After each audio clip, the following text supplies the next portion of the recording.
Okay, it's 5:30, everyone. Welcome. I will officially call meeting to order, and we're going to begin with first with a public hearing. This is the second of two required public hearings, and I will call for any comments, oral or written, concerning the proposed 25 to 26 school budget.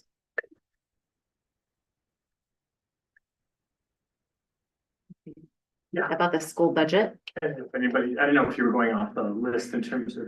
Well, in the, Yeah, so yeah, the first one for school budget, yeah. yeah, you may proceed. What is Yeah. it? Well, ask you that question. This is different. What's that? Oh, ask that question. Okay, now, one other stuff. Yeah, no, I guess, in preparing for commenting today, I was looking over the budget summary, and I was curious about line item 29 in particular, and the jump, from 310,000 to 1.64 million, and just was wondering about clarification on that. Okay. So that's a comment. We're not able to engage in back and forth dialogue. So should I use the other time that I have as well during this time, Cindy? I'm sorry. No, that's fine. You're doing great, Zach. So we'll wait. If you have comments in a different topic area, we'll call for that later on in the agenda. Okay.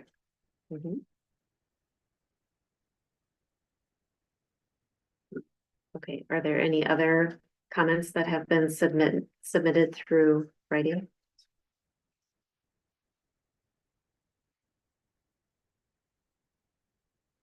Okay. Hearing no other comments, we'll call the public hearing adjourned. The second public hearing, I will call to order the public hearing for the Decorah High School and Carrie Lee Elementary roof drawings and specifications. Are there any comments, oral or written, concerning the roof projects? We have received none written. No one's looking at me directly, so I'm assuming there's none verbal in person. Okay, hearing none, I will call the second public hearing adjourned. And now I will officially call the regular school board meeting to order and doing a roll call. It's so nice to have all of us in person. Welcome, everyone. Thanks for being here. Do I have a volunteer to read the mission and vision statement? Okay, thanks, Brad. At Decorah Community School District, we embrace student learning and well-being as our fundamental purpose. We will, in partnership with our students, families, and community, make the world a better place. The mission of the Decorah Community School District is learning, thriving, creating our legacy. The vision of the Decorah Community School District is Decorah Community School District will be a collaborative, innovative, learning-centered organization empowering students to embrace their personal strengths and create their future. Okay, seeing that we have no old business, I will move on to item 5, approval of the agenda. I move to approve the agenda. I'll second it.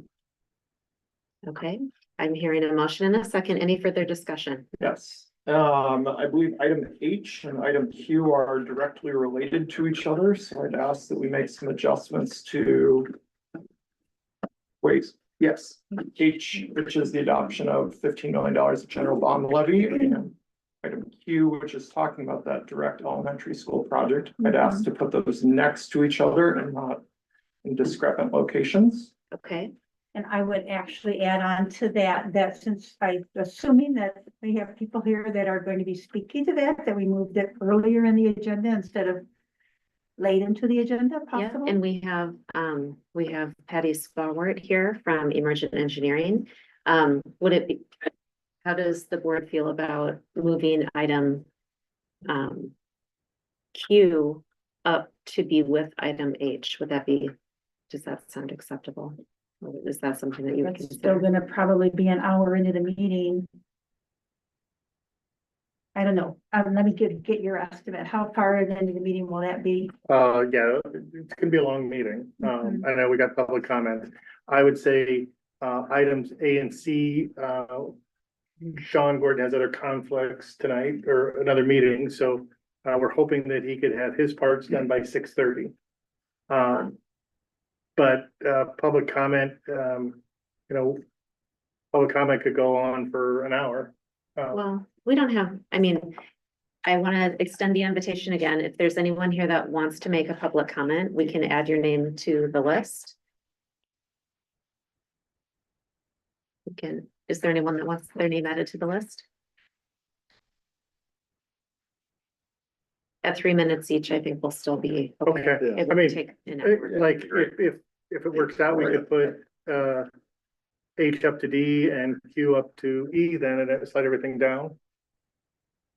That would be fine with me. I just think moving it up because I think that seems to be the topic that people are interested in, and then they wouldn't have to sit and listen to everything, so much other agenda items, before we get there.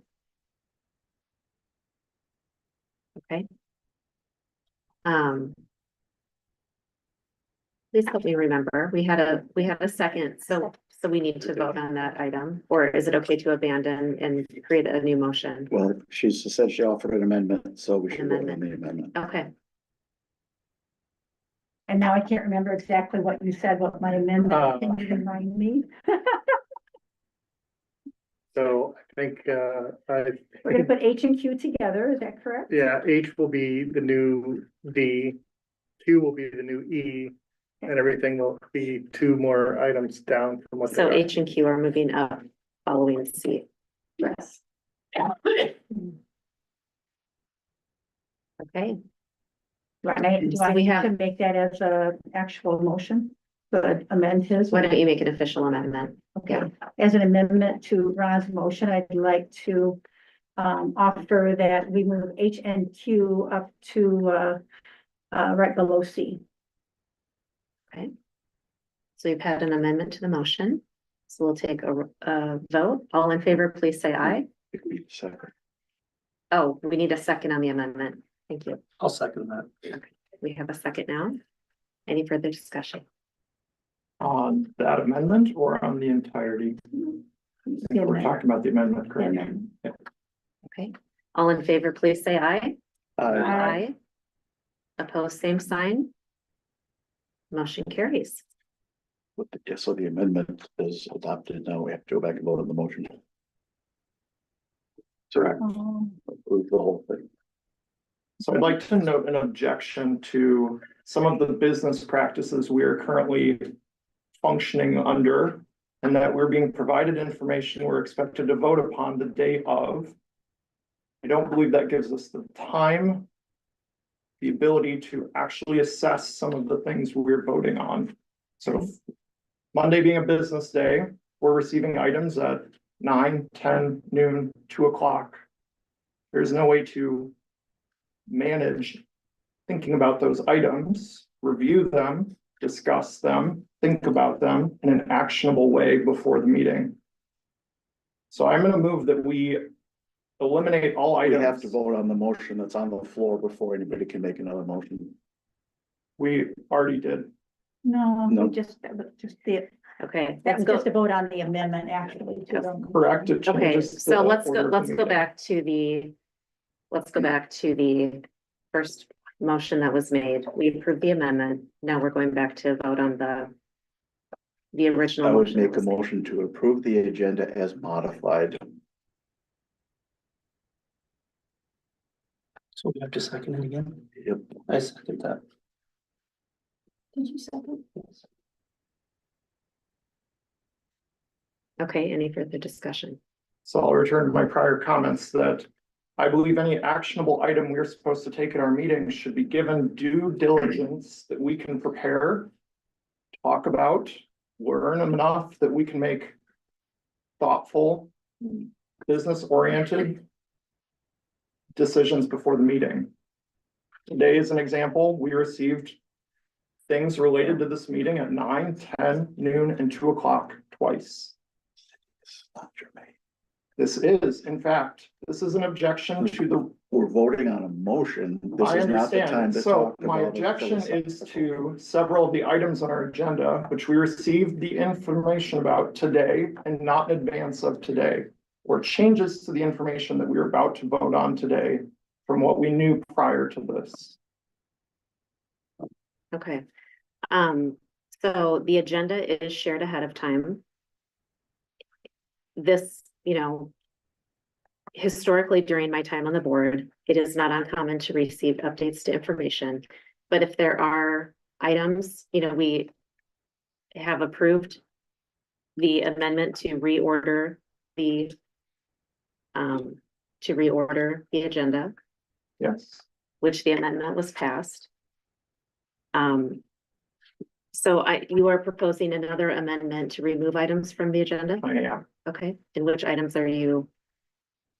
Well, I think we need to vote on the motion on the floor before we start something else. Okay, so to approve the, Yeah. okay, but I am gonna open up or let's go back and approve the motion about the order of the agenda. So we've had a motion and a second. All in favor, please say aye. I, Aye. Oppose, same sign. What are we voting on? The order of the agenda. Moving H and Q up to just past C. After C. We already vote on that? We voted on the amendment. And it was suggested that we also need to vote on the adoption of the agenda. As part of The second adoption is actually passing the agenda, not direct.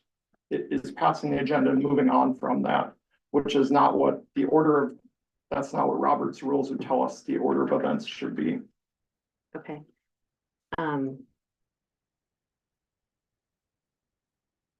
I called a vote, so we had, We have a motion and a second to approve the agenda as modified. The amendments have already been approved, so we're in the discussion of approving the modified agenda. okay. except we just voted on it. So are we voting now or there's more? I just want I don't to want get it in to, order. I don't want to move on.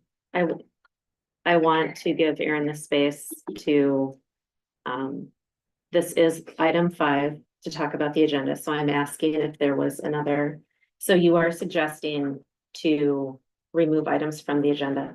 I am saying that items on the agenda that are actionable need to be brought to our attention more than one business day in advance, so that we can actually review them throughout the day versus coming straight from a work day and needing to then vote on something that you don't have time to review before the meeting. Okay. So today in our segment of emails, we have information about roof bids, LP filling stations. We have stuff about the elementary school and design. Perhaps that's just a different version of what we received on Friday, but I don't know that, for instance. I haven't had time to review it. We have more revised quotes for the smart boards. We've had actionable items come through our inboxes today. Changes to things that we knew day prior. I don't believe we've had time to look over the items we're actually voting on before our meeting. So yes, I would ask that we remove several items from our agenda tonight that we received information on in the last 5 to 8 hours.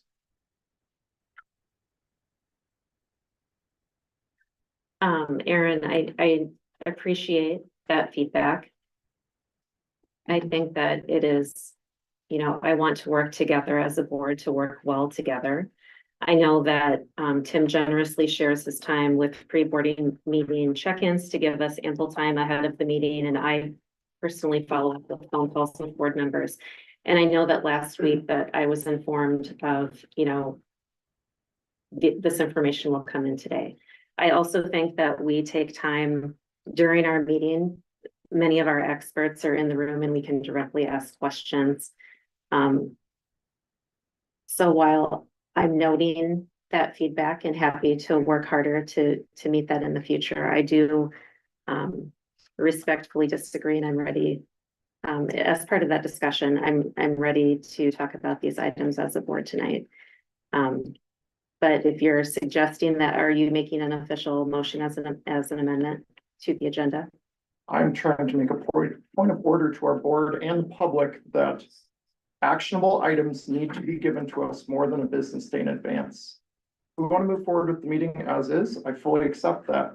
However, we should be fully transparent to the public that there are items on our agenda tonight that I have emails in my inbox I have not been able to read today. I was able to open my phone at 4 o'clock, see that emails came in. I've not had a chance to look at any of them in enough detail, in a timely manner Okay, to know anything Well- about. we can, as we move through the agenda tonight and through discussion, if we need more time to consider, we can work through the agenda to, if there's more information that we need to seek, I would recommend that we talk through those items one by one. I appreciate that. Any further? Okay. So I did call a roll call vote. I'm just going to call it again. We had a motion and a recommended amendment to adopt the agenda. All in favor, please say aye. Aye. Aye. Aye. Opposed, same sign. Motion carries. Okay, next we have approval of consent items and minutes from the March. We have 3 meetings on the 10th, the 24th, and the 28th. Bills and personnel. And I do want to note that when the board is ready to make a motion, Aaron and Brad will need to separate out items number 43 and number 9 to abstain from those 2 items and vote separately.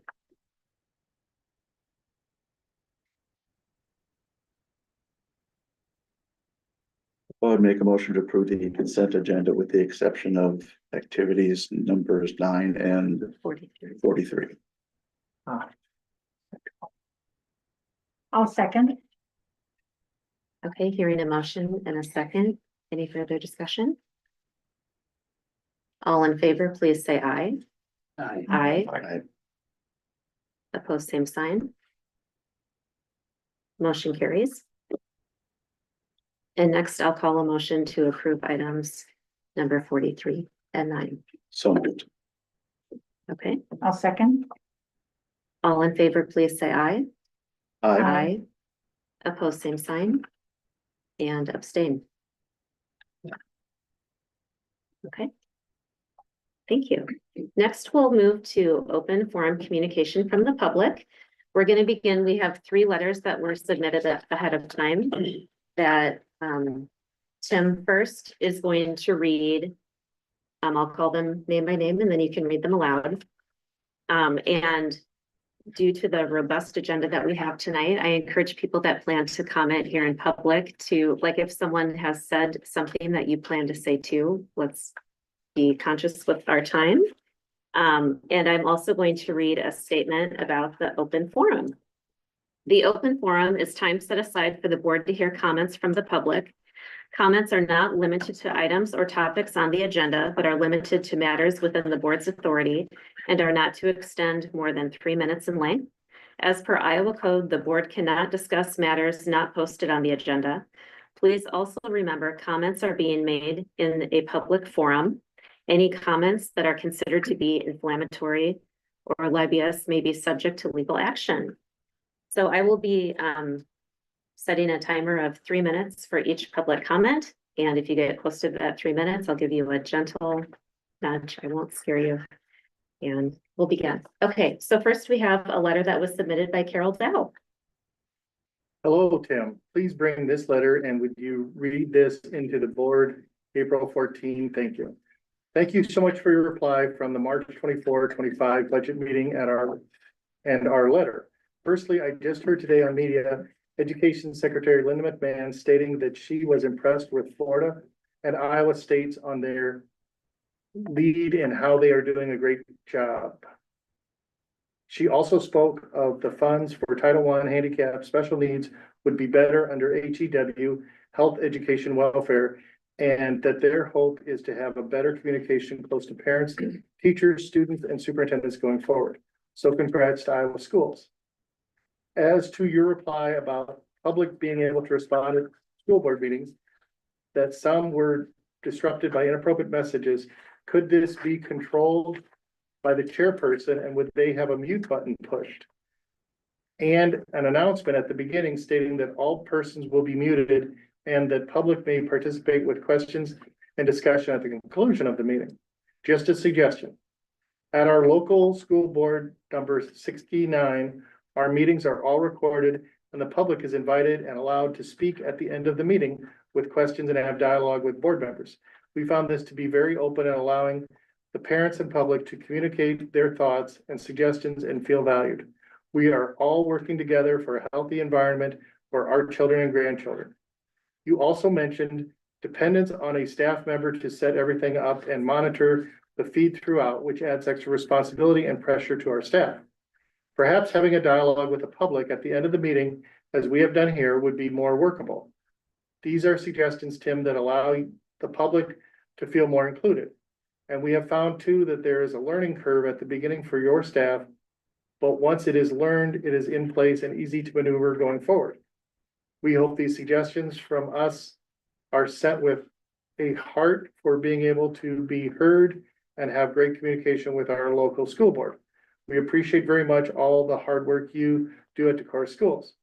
Also, here at our school boards, the public is invited to be on the agenda to prepare their statement in advance for submission to the board if there is a particular topic they wish to address, and are allowed up to 10 minutes. We look forward to the April 14th, 2025 meeting. At what time will this be? We are traveling April 16th and not back in Iowa till then, and we'll be listening in. Thank you kindly, Tim, and great thanks to you, Carol and Fred Dow. And that lists phone number, I guess, 250-752-2104, and then Carol Dow at gmail.com, and then 3498 198th Avenue, Decorah, Iowa, 52101. That was 3 minutes to exact. So, good I work. don't know how she timed that out. Okay, next is a letter submitted by Deb Edwards. I would like to express my concern about the new John Klein Gymnasium as discussed in the April 3rd Decorah Leader. My husband and I moved to Decorah in 1991, and since then our tax dollars have been used to fund the renovation of Carrie Lee, the demolition of East Side, the building of a new middle school, and the renovation of the Decorah High School, including the addition of a new gymnasium. We are happy to help pass tax levies for all of these initiatives. However, I was disconcerted to hear of the proposal to build a 13,000 square foot gymnasium on the John Klein site. This proposal may serve the best interests of the members of the community who love to play basketball, but it does not serve the best interests of our children for several reasons. First, our experienced elementary physical education teacher says that the space is too large for this age group and would be necessarily difficult for kids with developmental challenges. Young children are easily overwhelmed by large and noisy spaces, but especially kids with special needs, e.g. children on the autism spectrum. Second, the issue of safety is paramount, especially if the gymnasium is attached to the school and the public are allowed to use bathroom facilities. Even if you lock the doors after an event, it would be very easy for someone to hide in the building after hours. We need to follow the recommendations of the Sandy Hook Advisory Committee and not allow the public to be on site. Finally, the school system would be spending more than it needs when many people in our community are on limited incomes. The action would create ill will and make it difficult to pass future levies. Decorah has other needs for community members, most specifically a wellness center that would serve all ages, not just basketball players. I know this is a city issue, not a school district issue, but in the end, we need to use community resources wisely. Please take the advice of education experts in physical education and learn from other schools to make our new school safe and in the best interest of our children. Okay, next is a letter submitted by Cheryl Miller. Dear school board members, Upon hearing the November bond issue had passed, my first thought was hallelujah. It's our elementary kids' turn to be blessed with a new school. These are credible arguments and factual evidence as to the need for an additional gymnasium space in our community. Excuse me, there are credible arguments and factual evidence as to the needs for additional space in our community. I would never begrudge the needs of any of our students in the district. It is imperative that our schools continue to provide quality programming and facilities. Our high level of participation is the hallmark of this community. I don't envy you in having to make these hard decisions for the bookends of our children's learning continuum, but it is not the place for this gymnasium. The community answered your bond issue with a yes vote to build an elementary school. If there was an additional agenda to build a competition-sized gymnasium at the time of presenting the bond issue, why was that not included on the bond question? I believe this community's voters have entrusted you with using the $38 million for the best state of art, for the best state of the art, forward-thinking elementary building that money can buy. The idea that any part of this money would be allocated away from the elementary project is unacceptable. We have this one chance to get the elementary building right. It is imperative that the board consider the needs of the youngest learners with forethought, intent, and purpose for the children it serves. An excellent example of this foresight and planning is evident in the new Sunflower Child Care Center. Each and every space, classroom, piece of furniture, outdoor area, discovery center was thoughtfully planned to be age appropriate and conducive to the learning and development of young children. Our new elementary school needs to have these same considerations. An elementary gymnasium needs to be a teaching space conducive to our 4 to 7-year-olds learning basic skills, growing and refining their motor skills, using their imagination and creativity, becoming good sports and teammates throughout play and practice. They need to climb a rock wall, ride on scooters, have a colorful and welcoming kid-sized safe space to run and explore. They need to have close teacher proximity boundaries and safe surfaces on the floor and walls, as well as appropriate acoustics. The amenities of a competition gymnasium do not allow these needs and what should be considered an elementary physical education classroom. Additionally, the need to protect the green space at this site must be considered to promote healthy living and the well-being of our children during recess and other outdoor activities. Thank you for allowing me to express my thoughts as a resident and educator. I appreciate the decision you are charged with. Please don't lose sight of for whom this school is being built. Sincerely, Cheryl Miller, former Carrie Lee Elementary Principal, 2007 to 2017. Okay. And next, we're moving to our in-person comments and first, One more. excuse me, yeah, there's Lori, is it Lori Worcester? Mhm. Okay, Wooster. Wooster. Wooster. Thank you, Lori Thank you. Wooster. All right. 504 Valley View Drive, Decorah, Iowa, 52101, April 11th, 2025. To the Decorah Board of Education. I'm a proud graduate of Decorah High School, and I have worked in education at the preschool, first year in college levels. The first time I advocated for school safety relating to the referendum was during the 2 community meetings held in front of and within City Hall. The purpose of these meetings was to gather community input. My questions: what proof do you have that it is educationally sound and best practice to allow public access to an elementary school? Did law enforcement, fire department, and emergency management ever sign off on a safety plan? They will be the first to respond if there would be an emergency. The school bond referendum was for an elementary school. The campaign proclaimed, we need to do for the youngest. This is all about providing the best for the youngest, and that includes safety. Sincerely, Lori Wooster. Thank you. Okay. Okay, and now we are moving to in-person comments. So first will be Cindy Albers. Thank you. I was a physical education teacher here in Decorah for 39 years and am now retired. I'm in favor of building a larger gym and have 3 points to address. Opportunity.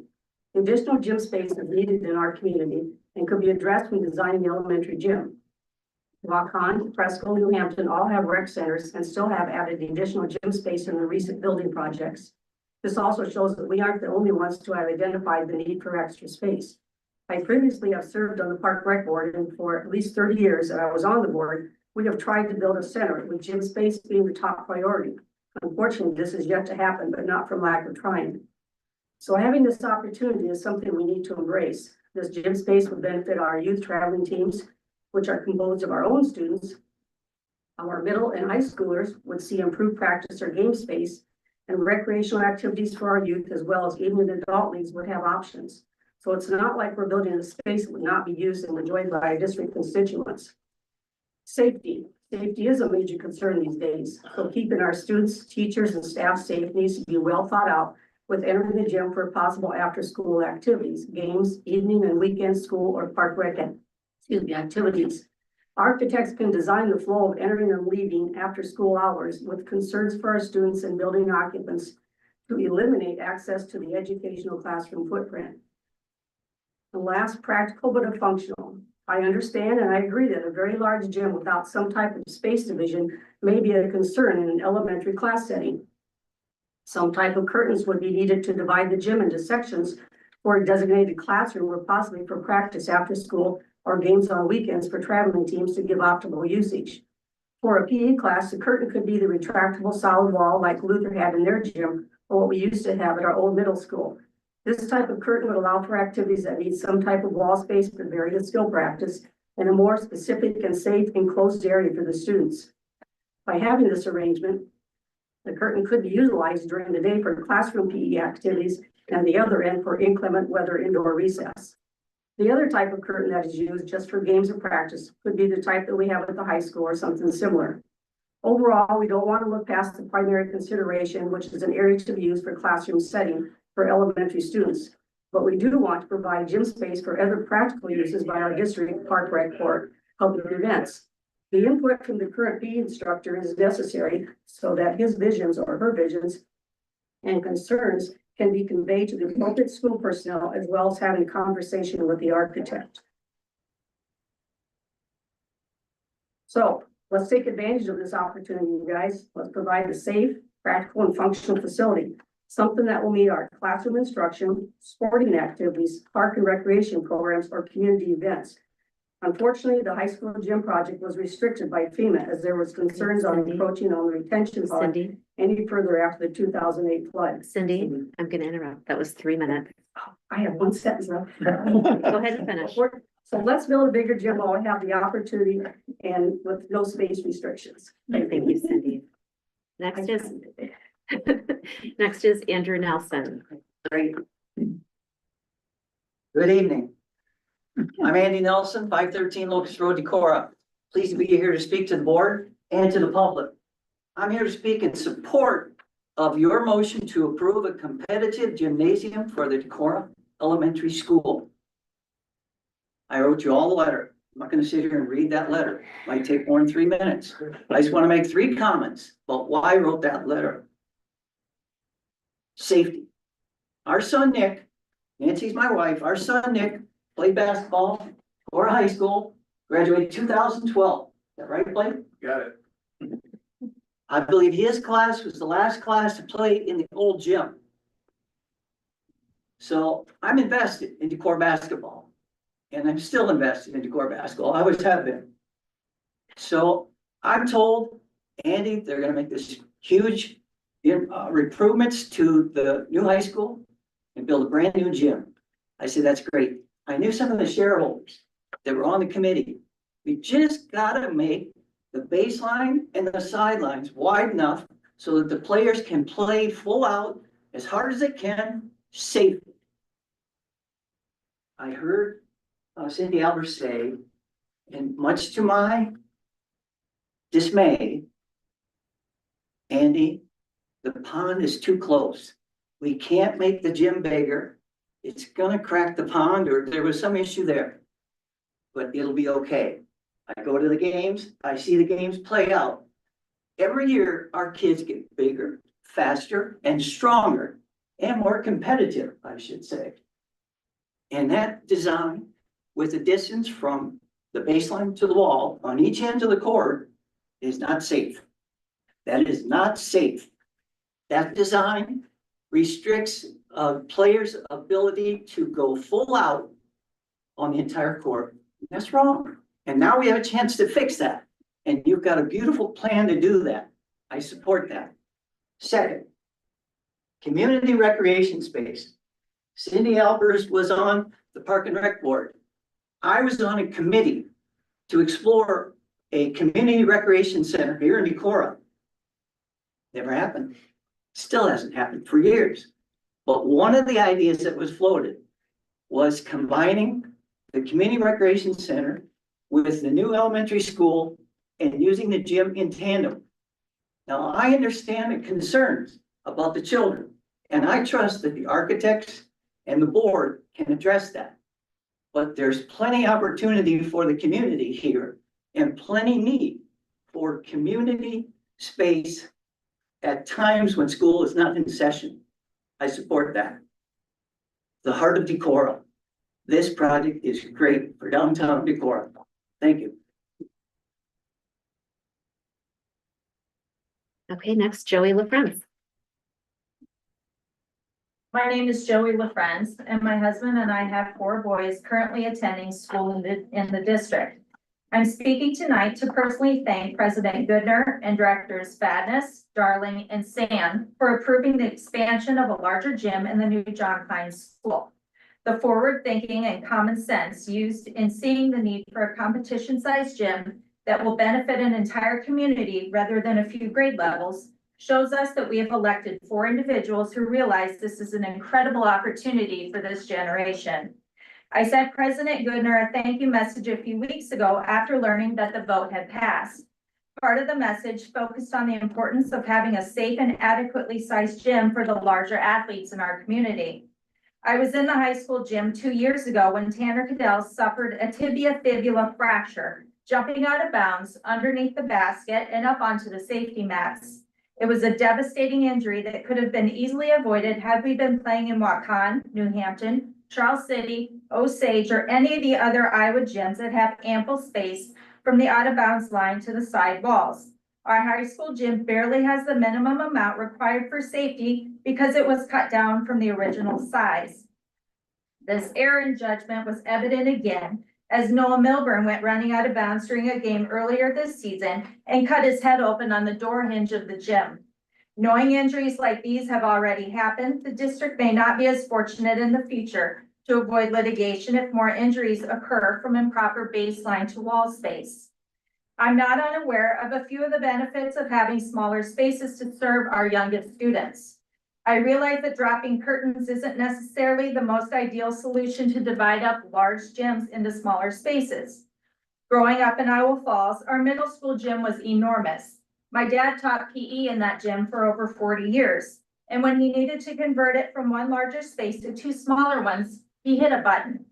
Out from the side wall came a solid divider wall that unfolded across the floor at the half court line, accordion style, until it extended the entire width of the gym. There was a door so people could walk through to get to the other side. It was basically soundproof, and multiple games and activities could be held at the same time. If a divider like that existed and served Iowa Falls for over 60 years, then I suggest challenging your architects to find something similar to easily solve the concerns of how the competition-sized gym can be used to serve the elementary students too. To conclude, thank you again for approving the competition-sized gym. I speak and represent so many who feel this exact same way. It will be a gym that John Klein students will be able to utilize not only in their elementary years, but throughout their entire school career here in Decorah for numerous activities. Okay, next, Zach Fromm. I see I'm framed up on the owl. You are. Well, So you I'll can just just- go ahead. Great. So I come to you It today. tracks movement and fidgeting. Okay, So, there'll be plenty of fidgeting. I'm sorry, I just cut into your. But I come to you wearing 3 hats. First, as a member of Winneshikan Energy District's board, I'm excited that the work that Dr. Cronin and the board are doing to work with the Energy District and the students, specifically at Decorah Middle School, and concerned citizens about making the new school one that will stand the test of time with regard to keeping energy costs low, and all the foresight and conversations being had right now. So thank you for that. My second hat is a personal one, and I know my wife emailed you today about the idea of putting reverse osmosis systems into the as an option for drinking water in the new facility. personally, my children love the water. They drink at home. We've had it for 4 or 5 years. And you know how you have to descale your coffee maker at home with vinegar water at times? We haven't had to do that in 5 years. And I'm a huge fan of reverse osmosis. My third hat, and the largest reason I'm here today, is a concerned teacher. And in that I'm looking to start a larger conversation about what the district is doing in the current 25-26 budget around bringing certified staff and teacher pay on par with the state average and comparable school districts. For the last 4 or 5 years, I have heard a lot of grumblings about teacher pay and how difficult it is to recruit and retain quality staff. Along these lines, I truly feel that the teachers you have that are in your buildings currently are your best marketing tool for bringing in new talent. And we can seek out and find awesome people to fill holes. But this is hard to do when yearly and lifetime earnings are not competitive with other districts in Iowa. Thank you for your time and all the hard work you do in addressing these tough questions. And for the record, I did ask many other teachers to join me here tonight, besides Mr. Lyon, and they're excited to get behind why I'm here, but they are otherwise working activities in the district and or attending their own child's activities. Next is Jesse Lyon. I will piggyback a little off of Zach's shared anecdotal story of coming back to Decorah. Graduated in 2005, NICCU and I, Wyoming, Des Moines, Johnston. So I taught in Johnston previously, leading Johnston, that exit interview process. I have not left here. I don't know if that's a thing here or not. But asking them, why did you leave? Why are you leaving? Because not many people leave. Johnston, it's a great community, great school district, good place to be. Very similar to Decorah in my mind, other than it's right by Des Moines, much larger. My wife got a job. Our 10-year plan became a 2-year plan. I subbed for 2 years before I got in. I interviewed other places. I turned down other jobs. I wanted to be here. I did the math. Once I got a contract, my earnings from salary of teaching here versus having stayed in Johnston is $300,000+. In my life, $300,000 is quite a bit. That does not include fibers. And at the time, Johnston offered $50 a month into a 403B. Now that is $130 a month into a 403B. So that's hundreds of thousands of dollars that I personally chose to give up to be here. I don't know that other people are going to make that choice without having a connection to the community. Doing some math from the middle school yearbook, of the 40-ish teachers, 22 are from Decorah or an alumni, I don't know what way, of Luther. Another 5 are from local communities. So I don't know how you are going to go about recruiting other people. You grow your own. We grow our own, as do many school districts. But what can we do as a district to attract new teachers and retain? How much time do I have? You have 50 seconds left. 50 seconds. Other part, you're dealt the hand of 2% SSA. Not good. I've been to Cresco and I've been to Austin for town halls, open whatever sessions. Not many people attend. We're all busy. As a person in the district that wants to be involved in things, I would appreciate some public representation from the board superintendent of going in, asking questions in public to get answers. I don't doubt that you have meetings with Mike and Mike, that you email back and forth, but in my eyes, to have some public aspect of that would be valuable. So, thank you. Okay. And last, Blake Mullen. All right, well, board, thanks for the opportunity to talk to you guys. I really appreciate it. I'm coming here solely as a citizen of Decorah. I've got I think Mr. Fromm used a good example, many hats and whatnot, but coming as just a citizen of Decorah. Raising 2 little boys right now and kind of growing the family and this and that, but really excited by the opportunity of a new gym. And I come from it from many different standpoints.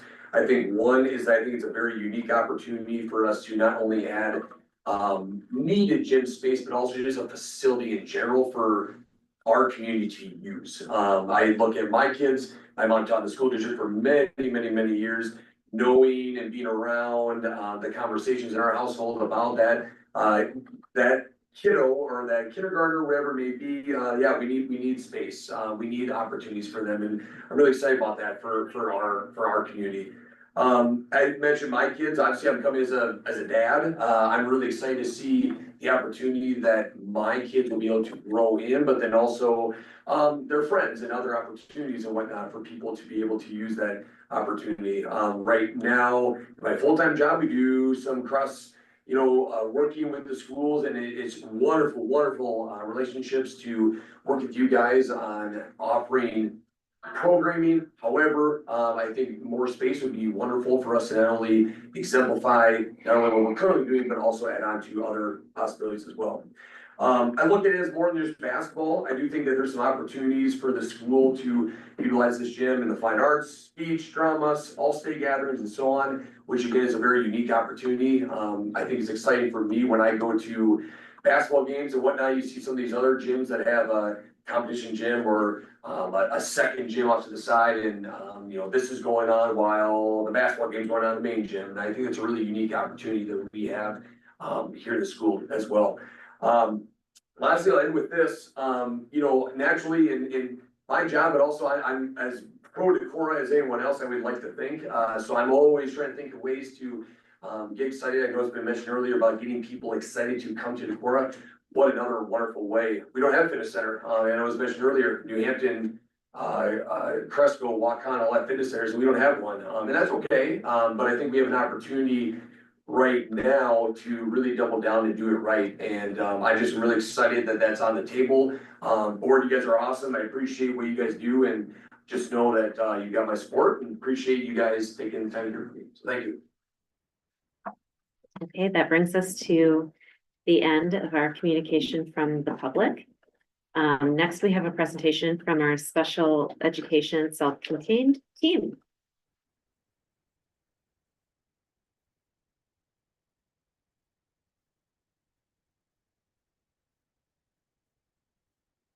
Hello.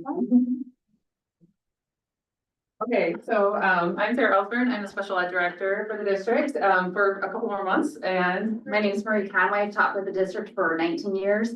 All 19 years.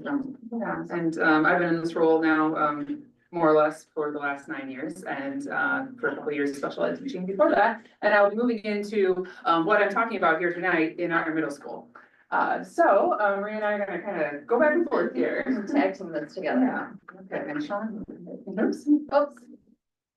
So the purpose of our classrooms that we're talking about here, we have 3 of them in the district.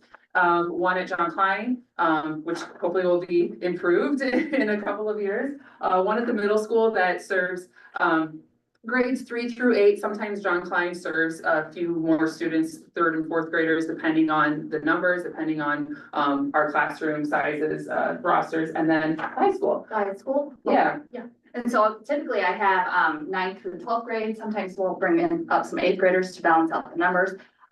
Speaking of the renovation, I was originally in the old high school, and then we lived through the 3 years of the renovation, and now we have our.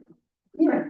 And so many of these students that we're gonna talk about today, not all of them, but many of them follow essential elements, standards that are aligned to alternate assessment. So you think of ISASP, that testing. Some of our students don't do ISASP. They do something else called alternate assessment. So we'll talk about that. And the goal really is to support the independence, dignity, and meaningful participation in school life for these students. All right, so we talk about some of the educational things we do. We do reading, we do math, we do writing. In the high school, we do social studies and science, as well as just community-based experiences. These are some of the things that we use. Our communication systems here, everything is labeled so that the students know what they're talking about. I have a student that uses a head switch that he can pick his peers and his teachers. We have tactiles that go through the days of the week. So this is just a snapshot of what I use in the room. We have an alternate spinner so we can play games. So our kids that can't use their hands, they can roll the dice. So we have 2 sets here, you know, so it's a 5 and a 5, and that is 10. Okay, welcome. Come on, guys. That goes at the end of the day. We also have kids that are on schedule. So some are on just written schedules, some have pictures, and then a tactile schedules for our kids with cortical vision can feel what they're saying because their eyes don't develop. Their eyes develop normally, their brain develop normally, but the pathway to and from does not. So they feel with their hands, so their eyes become their hands. And then this here is a workstation. So a kid will sit down, he'll know he has to do this. Then when that's done, he goes to the second and then goes to the third. So another piece about our programming with the essential elements, I just wanted to kind of point out, we have grade level standards. And so for example, a 7th grade middle school math standard that talks about multiplication and fractions and rational numbers, and I'm not gonna read you the whole thing, but there's an entire standard for that. We have standards that are our essential element standards that mirror those. And so that one might look like solving multiplication problems with products to 100. And then from there, those are broken down into different precursors, where the initial precursor, which is like the lowest one that we're working on with the student, is communicating separateness by recognizing that objects aren't joined together and then communicating that. And so we have to look at our students and break those standards down, and we have the standards, grade level standards, and then we have our essential elements, and then the components of those essential elements. And so with ISAS, for example, when we're doing alternate assessment, that's actually conducted all year long instead of just that one time. So Marie is assessing students literally all year long and working through. So we're teaching and we're assessing and teaching and assessing. And it's very much standardized in that way. And we have to input things and use apps and things like that. So we go next one. So some of the things we also do, not only is the educational piece, but we take care of the whole child, the whole individual. We need to change, they may need support with brief changes. We have toilet trained kids. We assist with hygiene, such as face washing, teeth brushing, making sure they look good. Because if you look good, you feel good. And so this is just one setup in my current room. We have a bed, we have a Hoyer lift. This takes 2 people to do. Usually, sometimes it's me because we don't have staff or we don't have subs. So where I'm helping kids get into this. So the battery dies quite often. So we have to recharge that. Yeah, and so if you don't know how Hoyer lift works, so a student may be in a chair, and then you see these hooks here. There's a sling that we put behind the student that they're in the chair, and then we use the remote to lift them up, and then we move them safely over to lay them on the bed and to change them or allow them to rest. And then do the same thing again to get them back, and it takes time. Yep. And these are all routine based. We don't just pick up a kid and move them. We tell them what they're doing. For our kids with CBI, there's a schedule, there's a visual, there's a tactile that know what we're doing. Not only do we do that, but most of my students don't eat the way we do. They are too, but these are pictures taken from the internet. These are not my students. So I have a student with a JG tube, one for juice, which is the food we eat, one for G for the good stuff. This is where his medication goes in. So there's 2 separate little tubey things. One goes into the stomach, one goes into the intestines. And then we just have a J tube here. So we also have a student that we modify his food by grinding it. We use a switch. Back in the day, we used to be able to plug the grinder into a power link, and then he or she could then hit a switch, activate the switch to grind the food. Now everything is all wonk, where you have to press the button and then it goes. So we can't do that anymore. We monitor swallowing safety. We feed students as well, help them drink. I have a student that can finger feed but cannot drink himself, so we help him with that. And then we also troubleshoot all malfunctions in pumps. So if something's not working, have we unplugged it? Have we plugged it in? Those kinds of things. We work very closely with family, the school nurse, and a staff. Not only do we feed our students this way or they eat this way, but we administer medications this way. Another piece to mention about some of our younger students is we're teaching them how to hold on to spoons, how to hold on to forks, keep them instead of, you know, finding them flown across the room. Also just trying new foods. Sometimes there could be real aversions to different foods, and so we're working on that as well. Yeah, okay, so yes. These are my kiddos. So not only do we do the educational piece, we take care of the whole body, but we also do some physical education. We have standard skate trainers, adaptive bikes, activity chairs, and the lifts. We have to safely transfer our kids into these standards. That usually takes 2 people. Also, the gate trainer. I don't know why our 2 videos aren't showing up. Well, we got it like. Oh, okay. All this is. So here is, we work closely with like the high school staff and Christy, and she's giving my kid Cameron to run down the hallway. So that is called this is the gate training. So sorry. I'm sure you've seen that sometimes. And then this is our buddy Theo. He is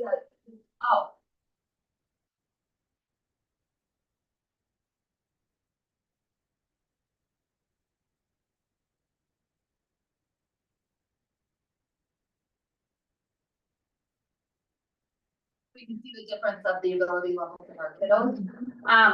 Theo is not a big fan of this, and I'm sure if anybody has been in the high school at certain times, I'm looking, you may have heard him screaming because he's not a big fan. He's not a big fan here, but these are very, very important. Even if they're not big fans, they're very, very important because it helps with bone density, helps everything moving great this way. He's able to participate. His posture is great. Yeah, and so this is his standard. That was his walker gate trainer, excuse me. No, you're fine. Yeah, and this is his standard. So again, supporting that. Hot in here. So communication and collaboration are huge in our classrooms as well. We use a lot of different things for communication. You can see some examples up here. There's tactile pieces there, and there are communication books here that are pod books. Yep. And so you can see like the numbers and letters on the side that's telling us which ways to go and where to find certain pictures. We have different types of pictures. Some have the black background. So this is for our kiddos with the CBI that use this. We use this to model the communication. My students right now, they cannot actively direct select this. That means they can't pick up like and say, I like this. It's like, oh, I'm looking at you, you're laughing, you're smiling, you really like this. You like this, yeah, this is really great. This is for our kiddos also that don't also have direct select, but could totally do that. Same with these right here. So these are Low tech. Yeah, low tech. We're going to show you something that's much more high tech. And in this video, you'll see a lamp. I think lamp, that's what she's using. So there's a couple different apps out there that we have used over the last, I don't know, at least 5 years now. And by the time students get to high school, middle school, high school, they become really good at this a lot of times. And we can know exactly what they want, their wants, their needs, their likes, their dislikes, and just provide comments on things. And without these devices, we might not have ever been able to get this. So it's pretty cool. So we're going to see a student here. So this is staged. Yeah.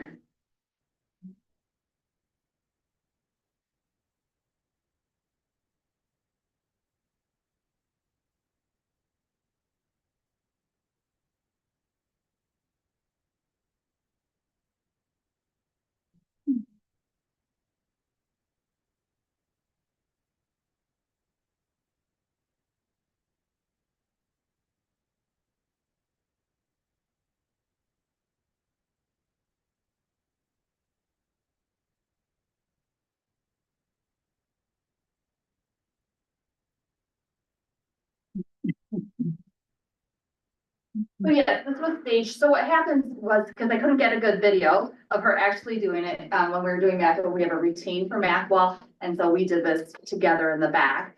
This is like our 4th try, because she's like, what are you doing? What are you doing? So then I was like, I showed her what to do, and I said, she saw her video of like the 3rd time. And I was like, can you do this without me telling you? Can you be focused and get this done? She's like, yeah. And so that was that. And so she was asking one of your parents to do the math wall money portion for her, because she gets to choose which people do certain things, and that's part of her interaction with it.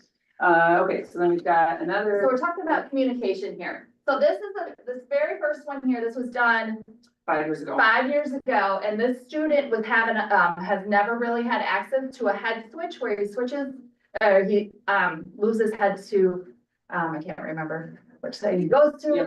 because we're working on both sides right now. And he was activating a toy for cause and effect. So you'll see this one here.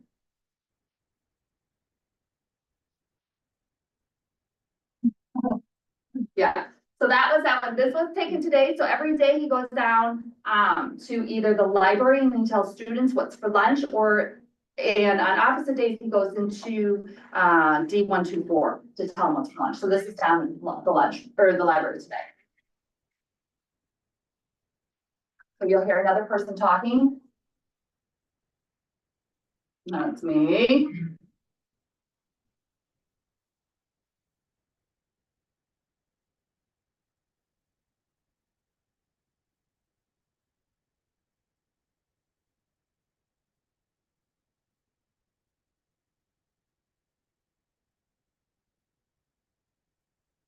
So the notice, if you have to notice, I have a hard time being quiet, and Karen is talking to him and I need to learn to shush it because she was doing a great job of prompting him, and that's not me. Sorry about that. So another component that has grown tremendously over the last couple of years here are our Special Olympics and Unified Champions groups. So Special Olympics allows our students to participate in sports, physical activities that are adapted to their abilities and, experience that teamwork and pride and competition that we have. This year, the high school has 11 students and 9 middle school students in our Special Olympics programming. They've gone to regional and state bowling and then regional track and field. And then they also have unified sports days at Wartburg and Luther, which a lot of our staff also attend. And so it takes a village in order to make this all happen. In addition to that, the high school has started a Unified Champions group, which includes 12 special education students and 14 general education students. So they're working together. And they did the unified football game during homecoming. I don't know if anybody had the chance to see that. It was awesome.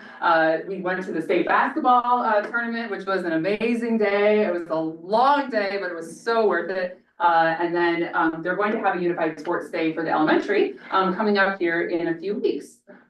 So my two of my students couldn't come, Theo and Peyton, so we got big fat heads going. So like, Yeah, and there's more hopes and dreams for things that they're gonna do next year, and kudos to Mr. Dunn. He's one of our special ed teachers that really is taking this on, so, yeah. And also, just a little plug, they're gonna do a polar plunge fundraiser here towards the end of the month, so if anybody wants to get in on that, you'll probably see some things. that would be May 15th. Okay, there we go. At the district track meeting. Okay, and our last slide. So our final thoughts here. These 3 classrooms are about building relationships and connections with people. So we couldn't do this without all of our staff. I couldn't do it with the 5 I have in my room. I could not do this job at all without those guys. Our staff are compassionate and they adapt daily because there are times that like, oh, this has happened, this has happened, this has happened, this needs to be pushed back. These programs are very intensive. It's a lot. But I've been doing this for 19 years. This is the only job I've ever done like this. I taught for a couple of years at Starmat and a couple of years in the Quad Cities. It was more than a couple, but I've always been in the field of significant disabilities. And then you want to talk about our. Yeah, so we've got Gary here. He's been our driver for the last, I think it's 7 years now, 6 or 7. And he drives around. I call him up in the middle of the day. I'm like, Gary, I need you to go do this. And he will just go. And so he's available, but he also does our morning and afternoon routes. And he drives one of our Lyft buses. We also have Kurt, who drives our second one. And we're just very grateful for the board to purchase those buses and everything else that requires that we need, because a lot of our equipment and those standers and walkers and gait trainers and those take up a lot of space. They also cost a lot of money. And so we just really appreciate everything that you do, and really appreciate all of our staff that help support it. Yeah. Again, I can't do it without my associates in the room. So. Bravo. Well, thank you both for all you do, and thank you for having such a robust presentation and showing photos and videos that really brings your important work to life. So thank you. You guys are always invited to step in. Would like to know a little bit ahead of time, but after. Thank you. Thank you.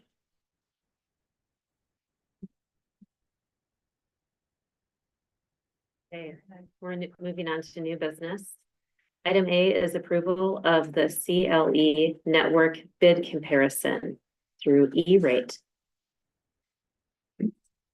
And so I tried to explain E-rate, but since I've got the tech guy here, I'll just turn it over to Mr. Gordon. E-rate, E-rate is federal funds that we get to utilize. They have two different pots, I guess you could say, that we get to utilize from. Category 1 and Category 2 is kind of what they call those pots. Category 1 is internet. Used to be phones, they got rid of that now, so it's mainly internet connections, internal supports. And then Category 2 funds is a new thing about 5 years ago. And then Category 2 funds, we can buy equipment, fiber, connections in the building. It's kind of that like extra piece inside the school. That's not internet. So we get a 5-year budget with that. We used a big chunk of our 5-year budget. The first year we had that funding. And we have remaining funds in there, and this is our 5th year. So we're hoping to use some of that money, around $13,000, to help offset some of the costs. That's the point of the program, is to offset and help students with costs. And how much time do we have to spend the remaining $13,000? This is the only time we have to spend that. Whatever we don't spend gets put back in the pot of everybody in the US, and then hopefully, we haven't committed yet, but hopefully the federal government commits for another 5-year pot. We'll get another $300-ish thousand for the next 5 years again, starting next year is our hope. Okay. Sounds hopeful if they're gonna do that, but. Okay, so this is fully funded through this program? This project is not fully funded through it. It's proportionate. So we kind of split it out. So there's actually two quotes in here from the company. One is for the E-rate portion and one is for the non-E-rate portion. Okay. We're only allowed to ask for a certain dollar amount, and we can't ask for more, so we split it out. And then what they do is they say, okay, you request $23,000, but they base it on your free and reduce.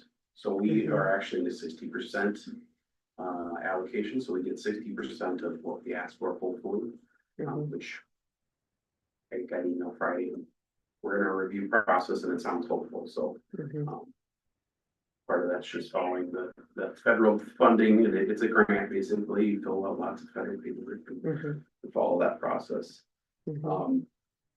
This is for 11 total switches. The E-rate side of it was for 3 switches. And then the remaining was just to regular, the secondary quote that we had with the installation.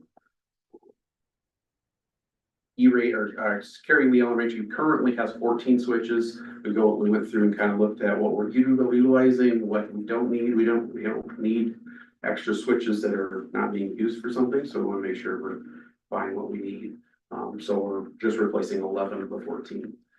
There's a few switches in there, that just don't have anything plugged in. They're extra spare switches that just run. So we're getting rid of those because we don't need that.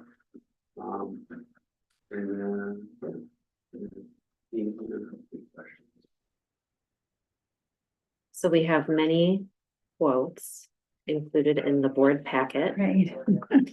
And I'm wondering if you can help us make sense of the amount. So help talk us through the amount that would be expected out of our budget versus so are we approving individual? It would be the approval for the 2 CEC bids, one for the E-rate portion of the bid and one for the non-E-rate portion of the bid. The E-rate portion before the E-rate payback is $22,697.85. And this is summarized, there's a bunch of documents, but if you go to, The one. nine A, we Yeah. tried to put that at the beginning. Yeah. So I'm sorry. Okay, good. A part of the E-rate process, when we file, we file what's called a 471 form. When we file that form, it's kind of like doing a roofing project. They put it out for bid nationally. So we get lots of different vendors asking for, their opportunity. We typically hear only from our local vendors, but sometimes we hear from national vendors. So I kind of noted in there the national vendors were Howard EDU and Electronica. Never heard of those two companies before. Those are two, they sent proper quotes, so we provided those and have to provide those following the E-rate rules. But they were obviously higher than that price. Yeah, and I understand now where it says the E-rate potential, knowing that it's still being under review, and that's the potential that we would pay rather than the full amount of 22,697. And the potential would be 13,618. Okay, thanks for taking time to explain that. And then there's two parts. So there's the E-rate part that got 4 bids. And then there's the non-E-rate part that just got the 1 bid. So there's a recommendation for the CEC at the 22,697, which is the top one. And then in the second section, where there's only 1 bid, the recommendation is to take the 1 bid for 63,785. And the lifespan of these switches are about 5 or 6 years, and the current ones were installed in 2014. I see that detail there. 5 to 8 years usually for the Or 5 to 8. that's used every day all day long.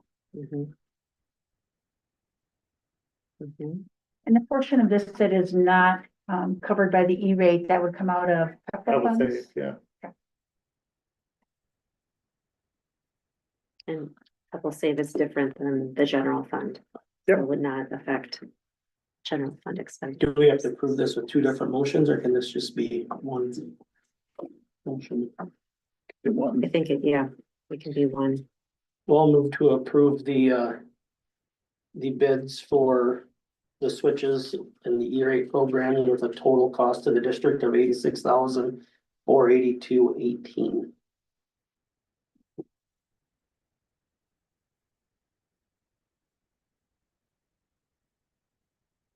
I'll second.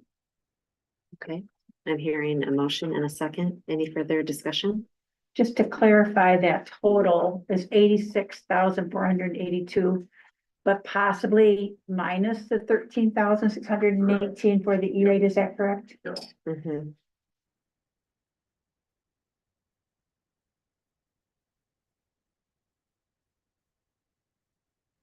Clarifications. Okay. So we have a motion and a second with that clarification. All in favor, please say aye. Aye. Aye. Opposed, same sign. Motion carries. Moving on to new business item B, approval of a propane fueling station. And Chris and Curtis, thanks both for being here. As in recent school board meetings, we've approved the purchase of propane buses, which we're really excited about, to be fuel efficient and more just not having to have them run constantly in the cold weather, which will be great. Huge. So knowing that we have buses in process of coming here, it would be beneficial to have a fueling station here on site for efficiency for our district. Anything else to add, Tim? Just this is on the capital and summer PEPAL save list that we'll come to in a little bit with a couple of other items. We put this separately because at the time we thought it was gonna be over $50,000. We had estimated at 40,000. Right now, and Aaron, this did come in segments today, so recognizing that what we really wanted to prove was we wanted to get the propane provider selected. And so the recommendation that is for the Farmers Union Co-op, but acknowledging that's one part of a 3-part project. So that bid is for $24,630.57. But We also know we have to pour a cement pad and get boxes put up. And so, and we have to run electric out there. And those two things, will be, I think was the cement. We just have one bid on the cement. That's the final bid. That'll be $6,000. And then the electric will be 5,300 or something. Yeah, so if it does come in lower, if somebody does bid lower, I mean, we're just trying to be competitive on it, but still move forward at the same time. Not to rush you guys into a decision. I have a plan B contingency if we can fuel up a truck if we need to. I would rather stay ahead of it instead of fall behind and then play catch up at some Yeah. point. And I appreciate too that it be on the agenda, even though it's on that bubble Yeah. of that. And the point of the two additional, where we just have the single bids, just to reiterate, the cement and the electric. If we get other bids that are lower, we would certainly take those, but understanding when you put it all together, the project is about a little over $35,000 for. I think we're under what we initially. We originally put on the Pebble Save for $40,000. So, but this did come in, trickle in, it's not finalized, but we'd be asking the board to approve the fueling station today, knowing that we would have the other two items that we don't anticipate, well, they won't cost more than $12,000. Worst case scenario right now. Yeah. But again, if the board wants more time, that's fine as well. Okay. So, we have the information that was presented tonight this is being the highest version. I'm interested to hear if the board has had time to review. Knowing that we're still seeking estimates and this would go lower. This is also within the spending authority of. So what we are looking at, what we really need tonight is the purchase, is to approve a fueling station. Is that right? 26,995. That's the portion we really need to do tonight. So, yeah, we discussed what we're gonna be looking at ongoing down the road for fueling. Honestly, for the first year, it's gonna be very minimal. Next year, we're only gonna have one bus for sure. The other two will be on order when those come in. So our first year of actual usage is gonna be relatively low. We would do a contract after the equipment is installed, and then we can be completely competitive as opposed to leasing it. I know there was a lot of talk that Tim and I had, plus the vendors. There is a lot of stuff involved in building this and orchestrating it. Yeah. We just wanted to be competitive, and I think buying the equipment as opposed to leasing it was our best avenue. And this is basically, we're determining what direction we're heading with who we want to pick for equipment. Yeah, and I'm no economist, but from watching the news, I think this is maybe the sort of thing that it would be wise to buy now instead of waiting a few months and seeing what may happen. There is a shelf life on the quotes we got right now, Yeah. and things change rather quick. And it gives Chris the flexibility to. Yep. To leverage savings where we can find it, right? Yeah, that's where the real fun starts. Yeah. So for all those reasons, I would make a motion that we approve the propane fueling station, the elements that have been discussed. And could I just clarify that you mean the Well, first, purchasing the of it and motion- not leasing? Carol, a motion has been made, so we need to wait until there's a second, and then there will be time for discussion. I'll second. Okay, discussion. Yes, Just to I mean, all clarify, of the equipment that, to purchase it and not Lease it. lease it. yes. Yeah.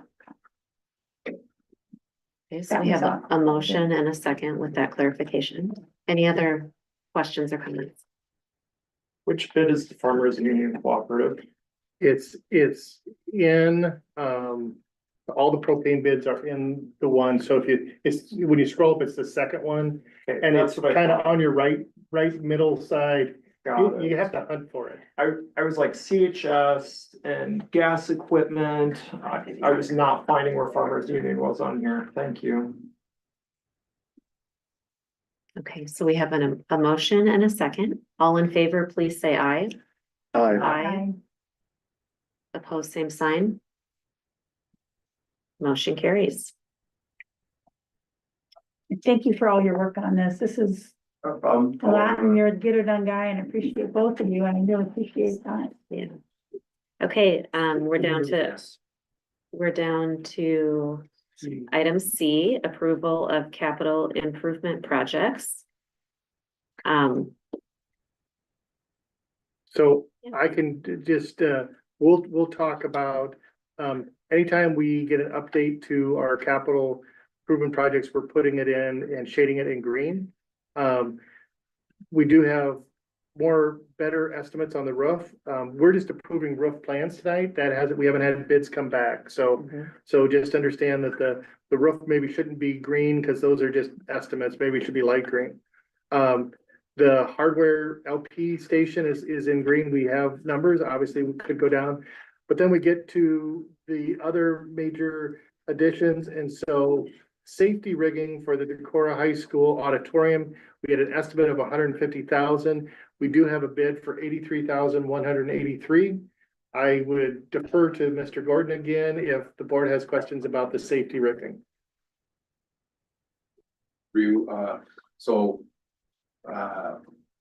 We were asked to do a rigging inspection because there were some things in the rigging that definitely were not great safety. When you're flying curtains up and down, the weights don't match in the middle where you would load the weights, which is a pretty dangerous thing.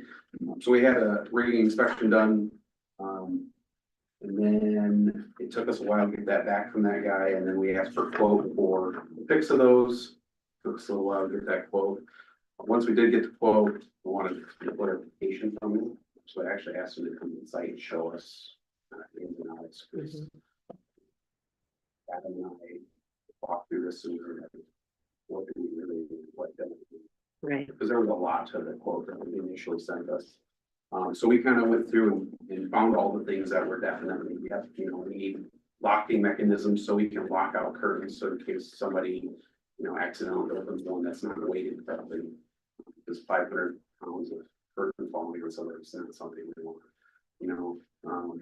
Curtains that are fire rated, they have a shelf life.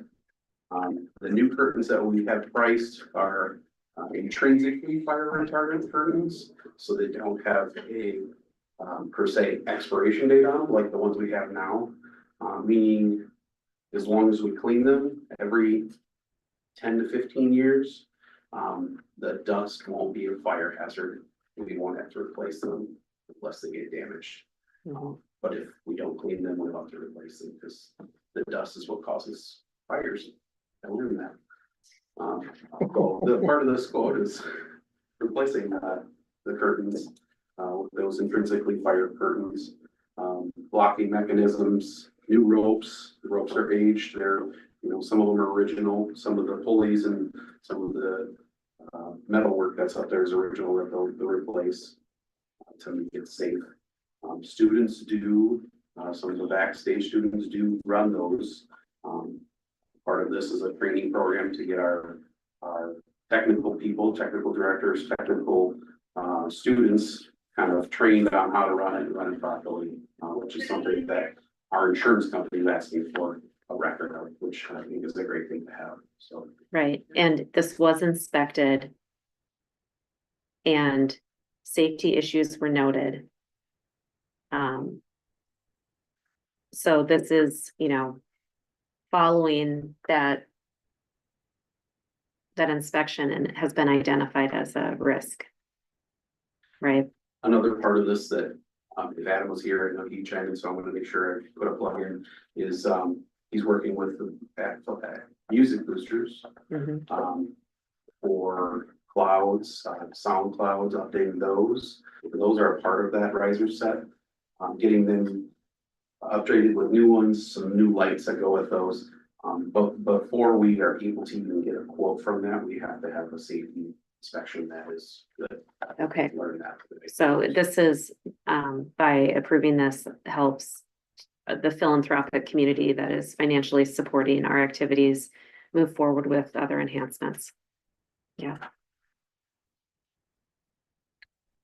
And then, yeah. I can keep going down my list. Yeah. So the other big approval item that's well over the threshold is the interactive TVs, interactive smartboard TVs to replace, some classrooms have a TV and interactive smartboard. This order was originally estimated at $200,000 for 50 computers. our 50 units, smart board TVs. We did have a discussion in the pre-board meetings, do all the teachers want these? And so, I could say there was one board member who brought that up, but, I think we both did. in our okay, meeting. yeah, okay, two board members brought it up. So then it was just a process of circling back and working with the building principals and making sure that staff knew what they were wanting. We did, I sent out something that wasn't super understanding, so I sent it out again, but it was originally to get the 50 units. We had Sean had budgeted per building, and then we went back with the survey saying, if you want it, you have to say yes. If you're unsure, if you're not sure, don't say, like, just wait. And so that's how we got down to 40. We did have a few extras in there, knowing that people might jump on board and still want one.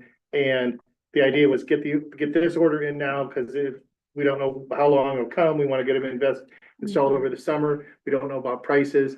There would always be a possibility of adding a few more, but nothing huge at this time. And there are a few staff members who said, I'm not interested at all. I like my system, and so we're not gonna get them new tech if, now, at some point in time, their technology will fail because it's old and it's hard to repair. But at this point in time, with the investment and the amount of money, our proposal is to order 40 boards. And all, just to reiterate, I think 39 of them are verified yeses at this point. And they will replace the Apple TVs in their rooms, or will they still have their Apple TV? This, the app TV is built into them now, so it's Okay. part of the whole. Then what will we do with those? Are we able to sell those, or There's no what do we? value on them anymore. They're 10 plus years, 15 years old for TVs and the smart boards themselves. But it would be something that, as a district resource, we would put on the gov deals if we don't think there's a value to it. Right. So the Apple TVs are not working, or the proposed smart boards is a technology upgrade from the Apple TV. It's a upgrade for the Apple TV that connects to the projection system that projects onto the older smart boards. The older smart boards aren't like a TV interactive board, like these new ones will be. Right, okay. The new ones literally look just like a TV, but they're touchscreen. You can go up Okay. and touch on them, you can use a little pen on them. They have an Android operating system in them. Okay. We've tried out 3 different manufacturers in the last 2 years, with a group of teachers. Marie Conway was one of them, she left. Yeah. But, you know, there was a lot of blood, sweat, and tears with this. I mean, there was days where there was teachers not happy with some of the ones we tried because they didn't work, but that's why we did it. We wanted to try Yeah. and find the right option that fits us and it works with what we do. Yeah. Because this is a serious investment. It's a huge investment, and it's what you use all day long as a teacher. Right. Um, I did some in a Carrie Lee classroom last year where they had one of these new ones, and I mean, it really is phenomenal. And it sits down lower to the floor in this 3rd grade room, and the kids it was interactive, and Okay. I mean, it was kind of the cat's meow, really, So, for the right teachers and the right classrooms. I think it really is so thinking about an improvement. in knowing that these technology. are a serious investment and ordering extras. Right now, if I heard you correctly, we're ordering 5 extra. So that could be, Yeah, it was 5 extra until earlier today when a couple more people wanted them. So, so that information has changed. well, I think we're Potentially. 39 are committed and we're ordering 40. Is that right? That's Okay. what I have a quote for, a solid quote right now. Okay. And there will be training for these teachers on these as provided by. And it's provided by us and Smartboard. They committed to helping us with that virtually, and if they need to come on site, they would. Mhm. And there wasn't a price break per unit between 40 and 50. They were the same price. We get so much per unit. The biggest issue we had was freight, you know, is how much if we're only ordering 40, they have to lessen the freight a little. Mhm. And so, just maybe Cindy's line of questioning, if we knew that we had 39 committed and we wanted to have some extra, without having a bid here for the board, we could approve the 40, or we could say we would approve up to 44, knowing that the price is $27.80 per unit. I would have to look, I don't have the exact what it was. Well, that brings up one thing that I was curious about. There's the unit itself, and then it showed like a mounting base or something, which is another $1,000. A stand, yeah. Yeah. So there's a stand that goes up and down. That was a hot request by the teachers, was having a stand that goes up and, you know, gives them height so that people in the bathroom can see when they're presenting, and then it lowers so they can use it. So that's different than the hardware that we have on the old. We couldn't just take off the old and put on the new. And do even middle school and high school teachers want those $1,000 bases? I mean, I can see with the younger students where they would come up and interact, but I'm, The biggest thing was where in the room, because there's, you know, not a lot of spots to put them. You know, it's where can they fit them in the room? These TVs are actually pretty darn heavy. They're like 300 or 400 pounds. Chris helped me being one of them. They're heavy. So the base itself sets on the floor to offset some of the weight, and then it connects to the wall. As a safety It's a safety thing. measure. That's. Cause that was one of the questions that I got in the last week was, you know, does it have to be on the floor? It takes up, you know, about a 2 tile area on the floor. right. And, you know, 2 tiles is 2 tiles.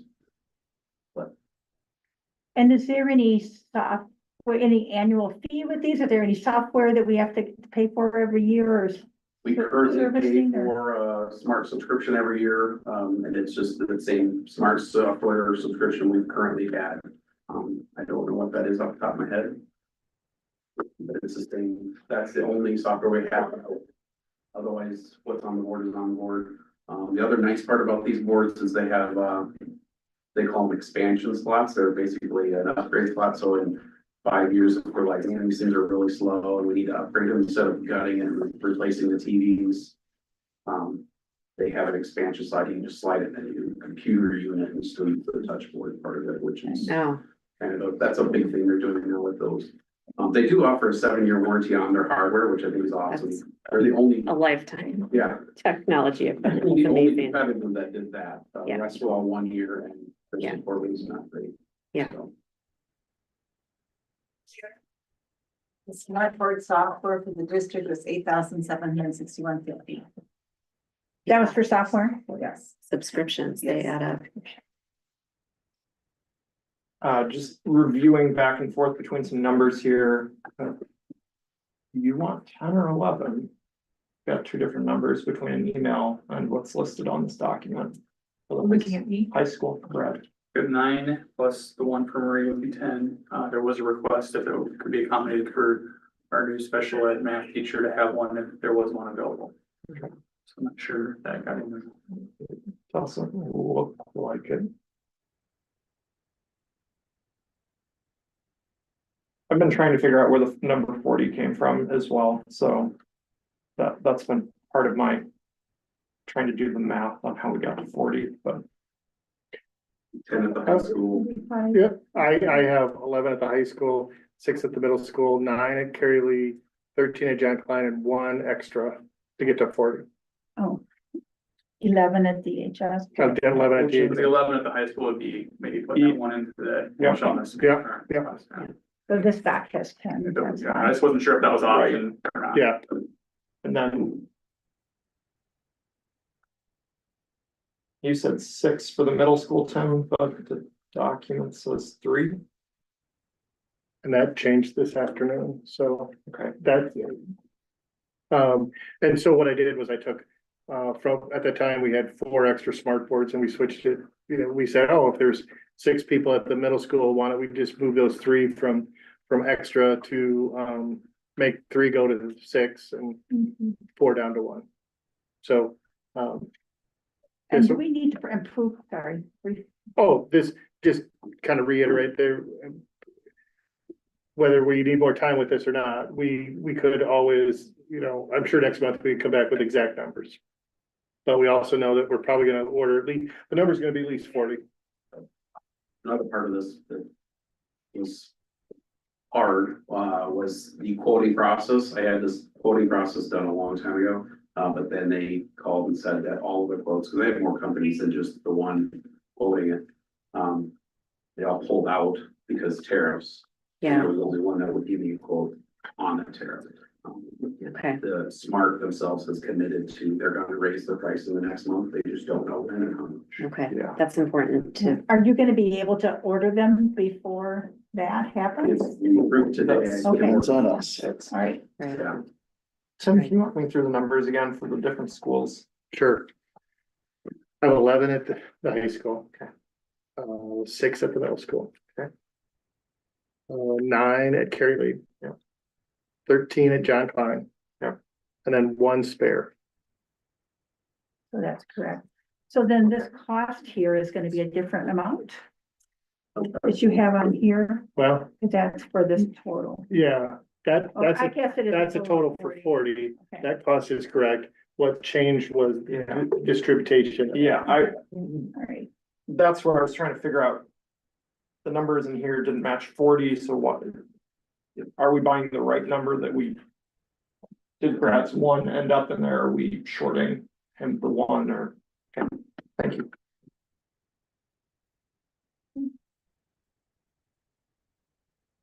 I could go to the last item of green if we're having. Yeah, go for it.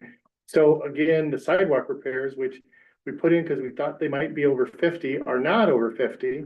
And Curtis came to our board meeting, so Thanks, Kurt. thanks for coming, Curtis. But sidewalks, this is awesome opportunity to get our sidewalks repaired. We do have a letter from the city that we need to get west side addressed June 30th, I believe. I had a meeting with we had talked about what they actually gave us that letter for, because there are more than one issue at West Side. And I spoke with Yelly last week, and we're meeting tomorrow to what they actually, why we got the letter. So I'll know that tomorrow. Okay. But we want to maintain our school sites and have safe sidewalks. Yeah, and like I said, these sidewalk repairs was already on our list. Yeah. But we didn't have a number with it. We didn't really put even an estimate because we had no idea. So when you see the first one, when the middle school comes in at 16,000, you think, well, if it's times 4, that's a substantial bunch of work. But obviously you can see the numbers there, and it was, I think, a total of must be about 39,000. So Yeah. So those, everything in green are the summer capital project PEPAL upgrades. And again, the roof, those bids should be probably in a different color because those are just updated estimates, and we'll have bids, I think, at next month's meeting to approve for the roof projects. But Just on the horizon. that's as we're going. So what would be approving is the really, guess, lime green adjustments to the summer projects, but specifically the ones that are over $50,000. So the safety ring for the high school, and then the $171,870 for the smart board TVs. We want to do these as a group, or do we need to break them down by category? They are listed as one item. So I guess I would just leave it as be thoughtful if you want to make a motion. I'm okay with them being as a group. But depending, on the motion made, you're welcome to make a motion. If you, prefer to separate them out and do one at a time, I'd be open to that as well. Is the total on this document, is that for all of the numbers that are on here, or is it just for the ones in? It must be for all of them, right? Well, that's the number you're looking at is a total for save. So From this document. Yeah, line 33 Okay. through 71. And the yellow are things we are planning to do, but we don't have quotes. we on don't yet? have quotes on, so So that, as- no, that figure at the bottom will probably get larger. yes. Quick question. Are they replacing all these sidewalks? Are they mud jacking? Do we not know exactly? This company they come in and they cut it to, there's a certain, whatever say it's a half inch of, separation. There is a formula as to how far back they cut it. So it's not just like grinding the edge off. Yeah. they cut the whole, at a nice slope that's, this is no replacement. And there are samples of this work at John Klein John Klein and the high school. and the high school. He was on site and so now that you showed that to me, every time I ride my bike somewhere in the city, I'm like, oh, they grinded the cement here, cause I can tell it looks different and it's the slope is better. And I think, gosh, I'd really like them to do that curve over by, Bruning. The first curve, it's a little jumpy. Yeah. Just gotta stand up when you go And to those. Yeah, I do stand up for it, yeah. Yeah, I do too. So, And I really, really appreciate that the city is doing this. this is a private company that's doing it. We got a note from the city that said, you need to address west side sidewalks. Right. The one at the high school was addressing the trip that happened. I don't know when it happened, but somebody in the public was coming into an event.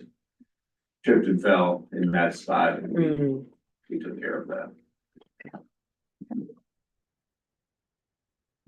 Well, I would make a motion that we approve everything which is identified under 9.C.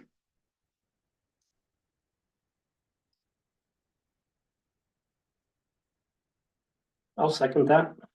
Okay, there's a motion and a second. Any further discussion? Hearing none, all in favor, please say aye. Aye. Opposed, same sign. Motion carries. Might I offer a suggestion we take a 3-minute break before we proceed into the rest? of the I will agenda? allow it. We'll take a 3-minute break and then we are going to items H and Q on the agenda, which are next. Okay, 3-minute break. Old H and Q. Sean, thank you for staying. Random question, does this get updated, like the document? that's We out will there? update it, yeah. Okay. I didn't make it confusing. No, I was trying to play the numbers and I was like, how do you get to 40 from?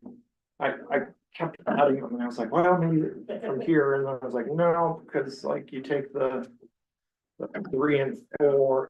So I was just, yeah, I was trying to play it, I was trying to. Ron was confused and I said, oh, I can put that together in better terms, but. Well, yeah, no, I was trying to do the math and make sure like, do we have 40? Do we need 40? Do we need more than 40? Yeah. And so. Okay.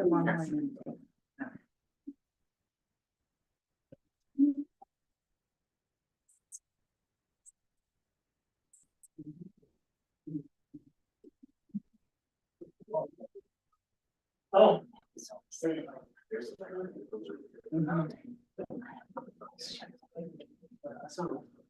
for some reason I couldn't print that. On my attention. He said, is that? 9C, I think it's right here, 9C. Oh, on that. Yeah, not on this document. Right, but he's talking about the green on this now. Which is just the roof? No. No. Either. The reading. The sidewalk repairs. Yeah, the sidewalk repairs I see on that green. Well, on mine, that wasn't green in mine, but I think I got it earlier. Sure. I think I got it Friday instead of, today. Okay, I'll have to reprint it. Okay, thanks.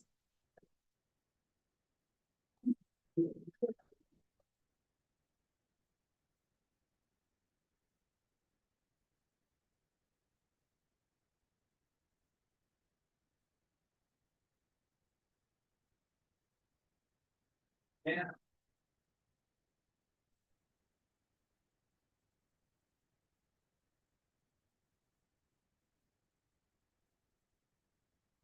I put it there so it was an easier reach. Right, thank you. If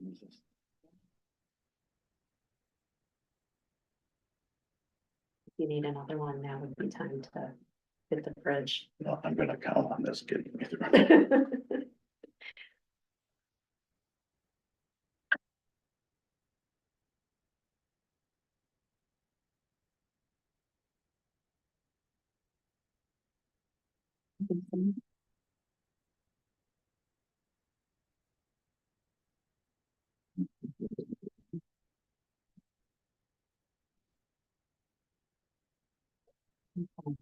we can't hear the wind if it's still blowing because where I sit all day or work all day, I could hear the wind just roaring and it kind of makes me It's not what noise that calms you. not calming, no. And it's gonna be all week. And then, Wednesday sounds better. get your cards out. Yeah, I was looking at the trees, it's still windy.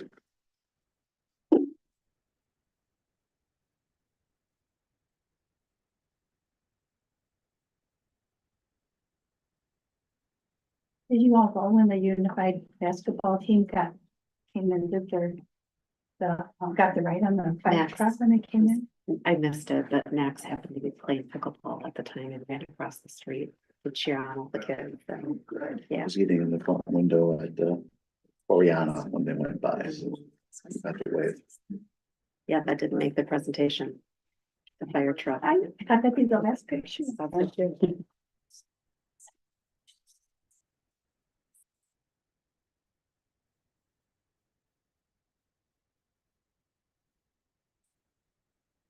Before we leave it, Laura Smith. Willing to take that special chat. She'll be terrific. Who's taking that? Laura Smith. Oh, Those are coming the from Cresco, she was at Cresco this year. Used to be here, and moved to Keystone. Mhm. We graduated together. We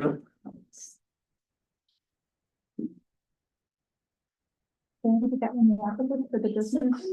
For a few months, I don't know, based on my past experience. We'll see. Hopeful. Multiple too. Tough one to fill. It is a tough one to fill. Yeah, I saw that one. That was. Right, that's on the list too. The unique positions. A lot of people that are going into business. Position and how Okay, I see that we've all come back to the table, so are we've maybe been unmuted the whole time, right? No, we haven't, so That's okay. that was all live, everybody. Not that I don't No. think anybody. Okay, so we will resume our board meeting. And I want to note that it was approved at the start of the meeting. There was a modification to our agenda.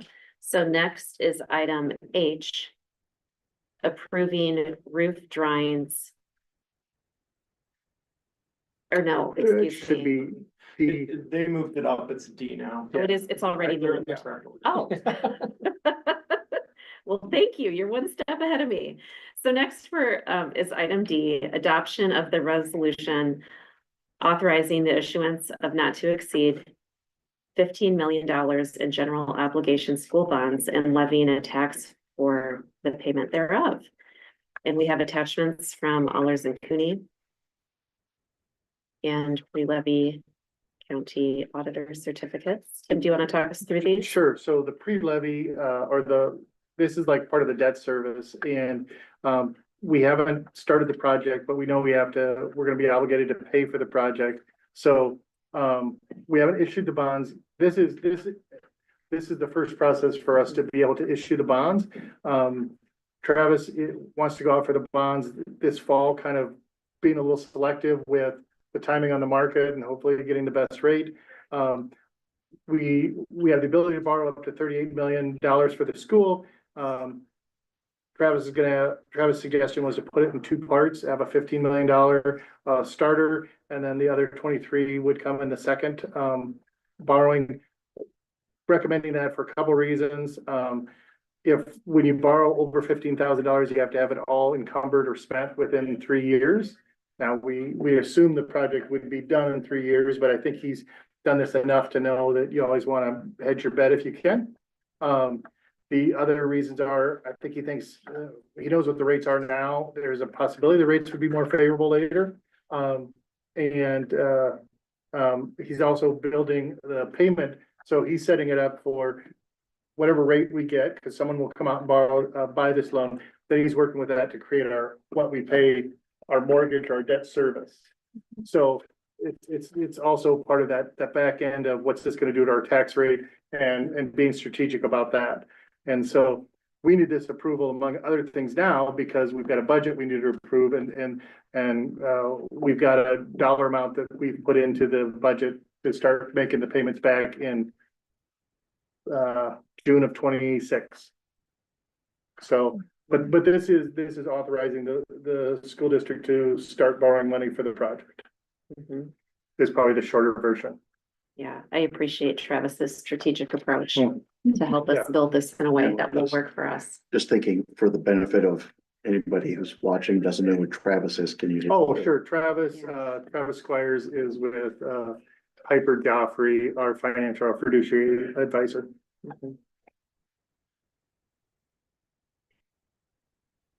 And these are, I'm sure, documents that are more or less dictated by. Yeah, prepared by, so Travis is with Piper Joffrey and then bond counsel is Allers and Cooney, who I imagine they do virtually everybody's. Yeah. I move, sorry. I'll just say, so there's not a lot of discretion involved. Yes. Correct. I move that we adopt a resolution authorizing the issuance of not to exceed $15 million of general obligation school bonds, and levying the tax for the payment thereof. I'll second that. Hearing a motion and a second, any further discussion? Hearing none, all in favor, please say aye. Aye. Opposed, same sign.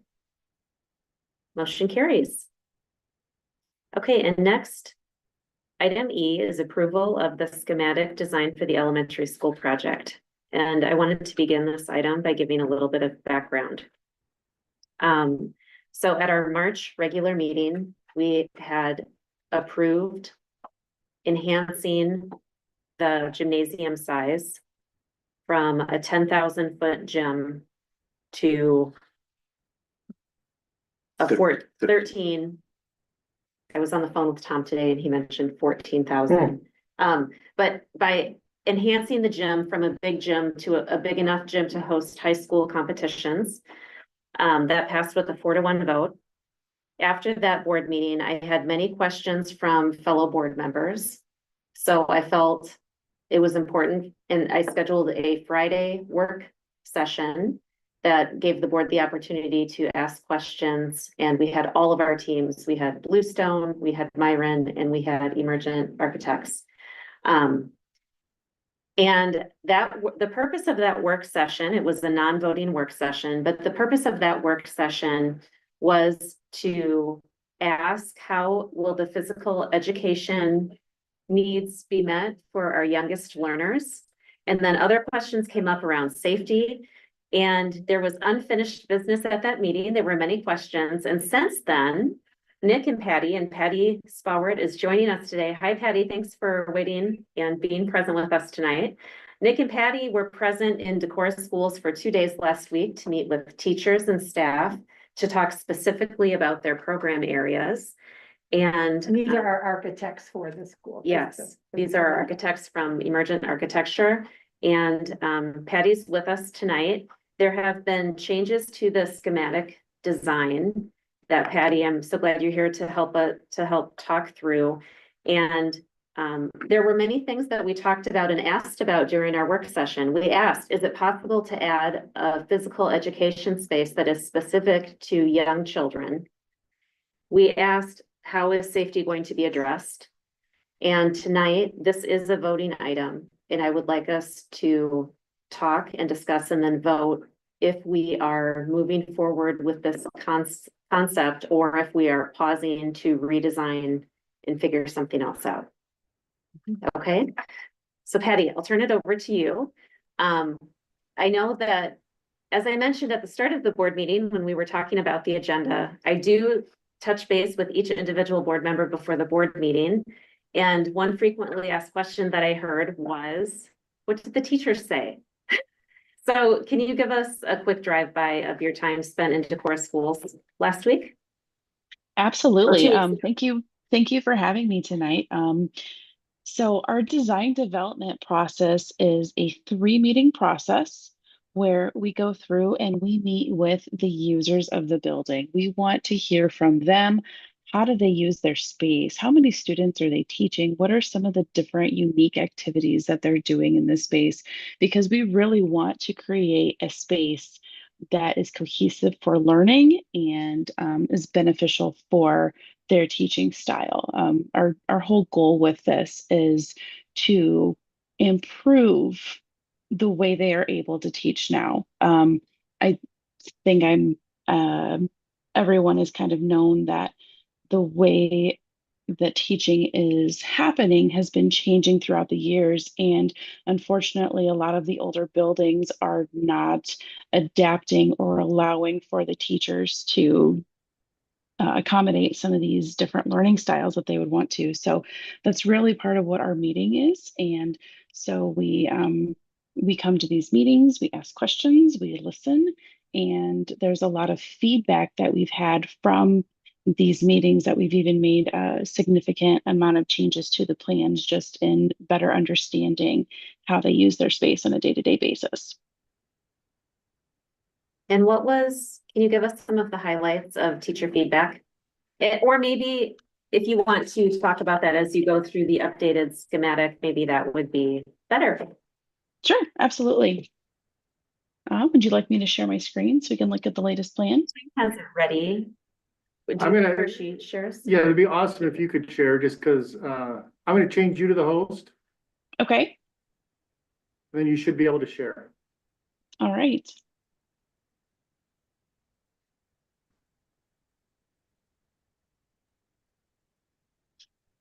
Okay, is everyone able to see my screen? Yep. Perfect. These are the latest schematic floor plans that we have created based off of our feedback from the staff. Just kind of a brief building overview. The main entrance is over here on the east side.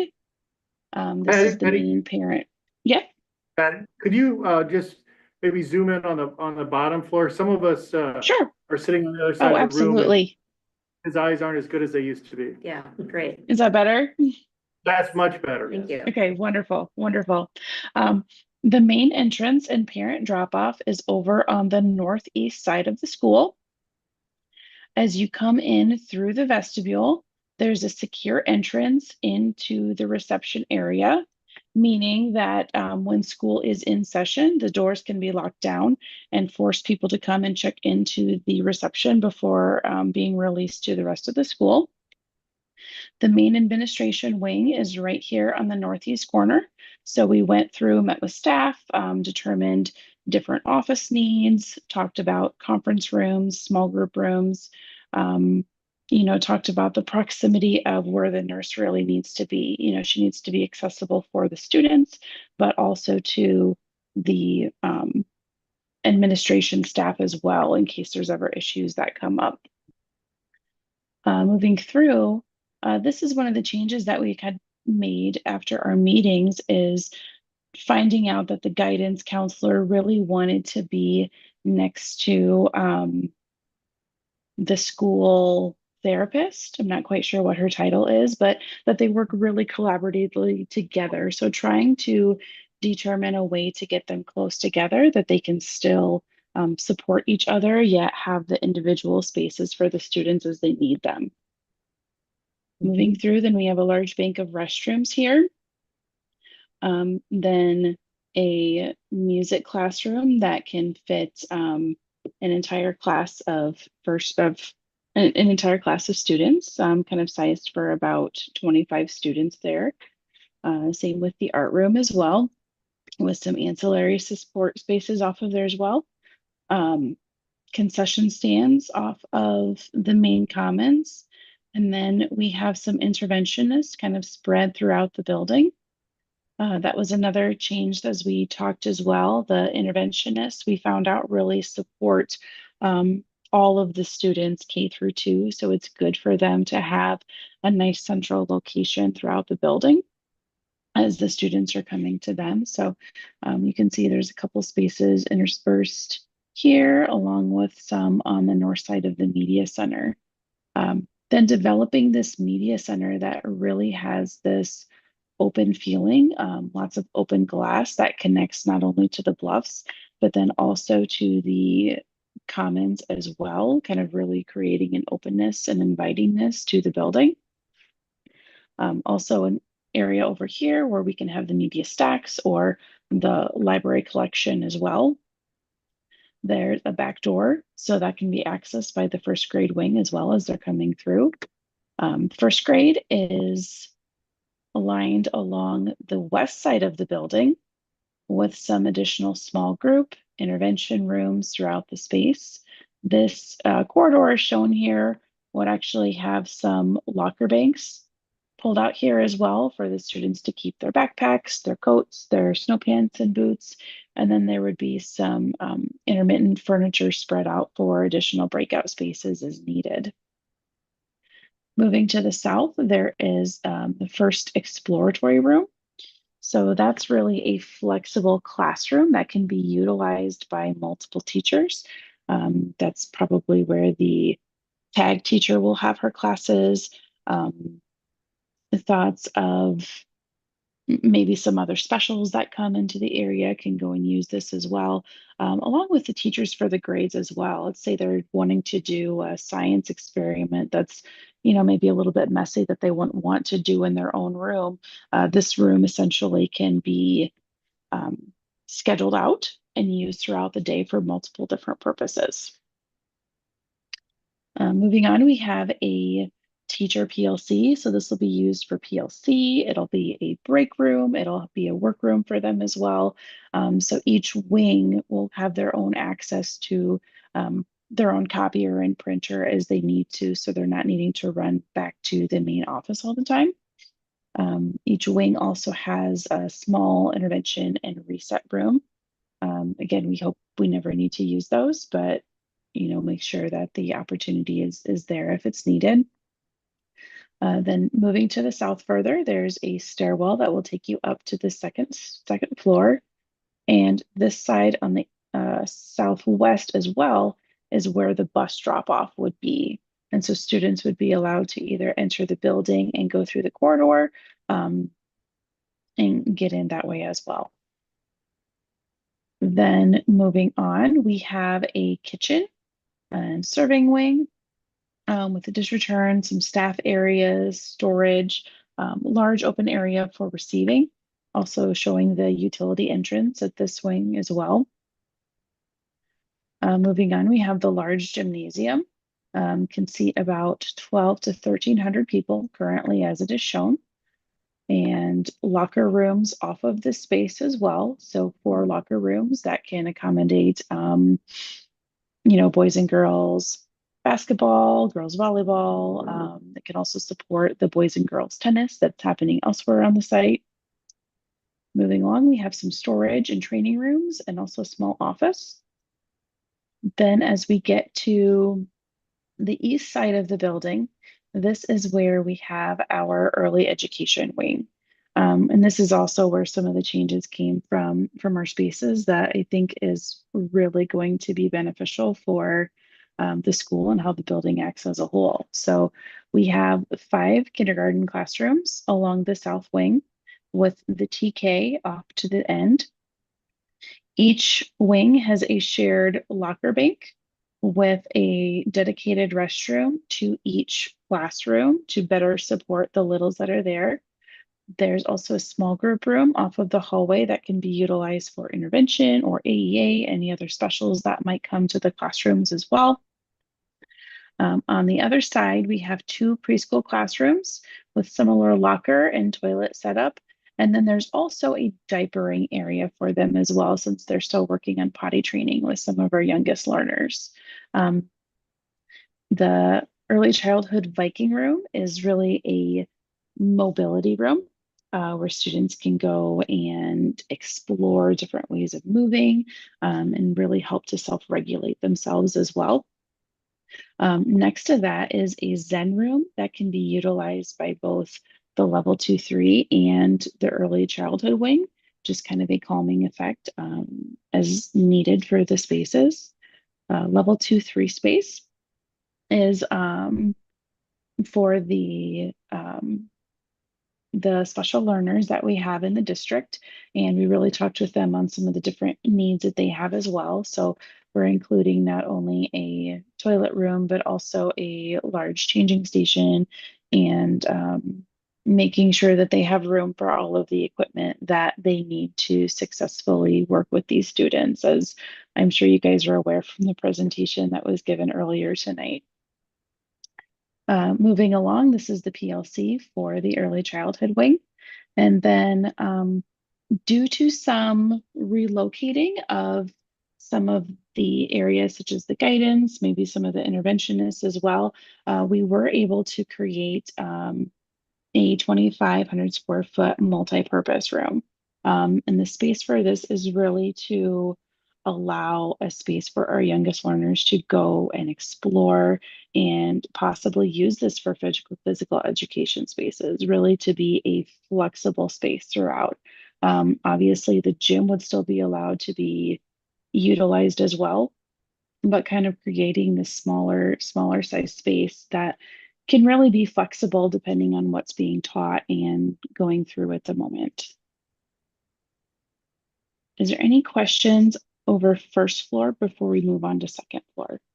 I'm thrilled that, and just, I know that we spoke on Friday, but the multi-purpose room is like a recreation room that can be used for PE that is slightly bigger than the current John Klein gym. Correct. And this could be used for physical education that will have, you know, traditional room. But it could be used for, you know, in the future, if we need it, you know, it could be converted into classrooms, or it could be used as a before after care space if our district provided that. There's a lot of opportunities for this space. Can you, while we're on the first floor, can you, safety was a topic that we spent a lot of time on in our work session. Can you talk about how the corridors have changed, and can you show us where locking doors would be? Yes, absolutely. So during an event that would happen after hours of school regulations, there would be the opportunity to close off this hallway here, making this early childhood wing completely inaccessible. There's also a set of doors here so that can prevent anyone from entering from the south. If we look and move over to the west farther, some of the plan changes here have allowed us to create an extra doorway and overhead door here. So the overhead door would be open during all the school hours, and then whenever there would be an event, this would close down, locking off the entire first grade wing as well. This door would have this door and the one to the early childhood wing would also have card readers on there. So if there's staff throughout the building later in the day, they would be able to get themselves around the building as needed for them to successfully do their job. But in essence, this would lock down the remainder of the public from getting throughout the rest of the spaces.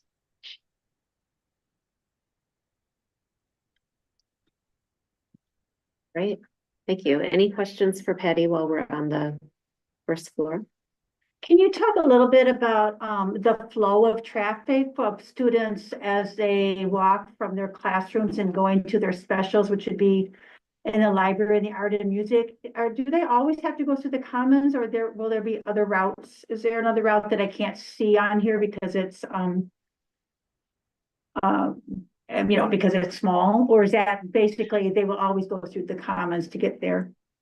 Going through the commons is going to be the main route to get to the different specials, especially music and art and media for the littles and for the second graders coming down the stairs.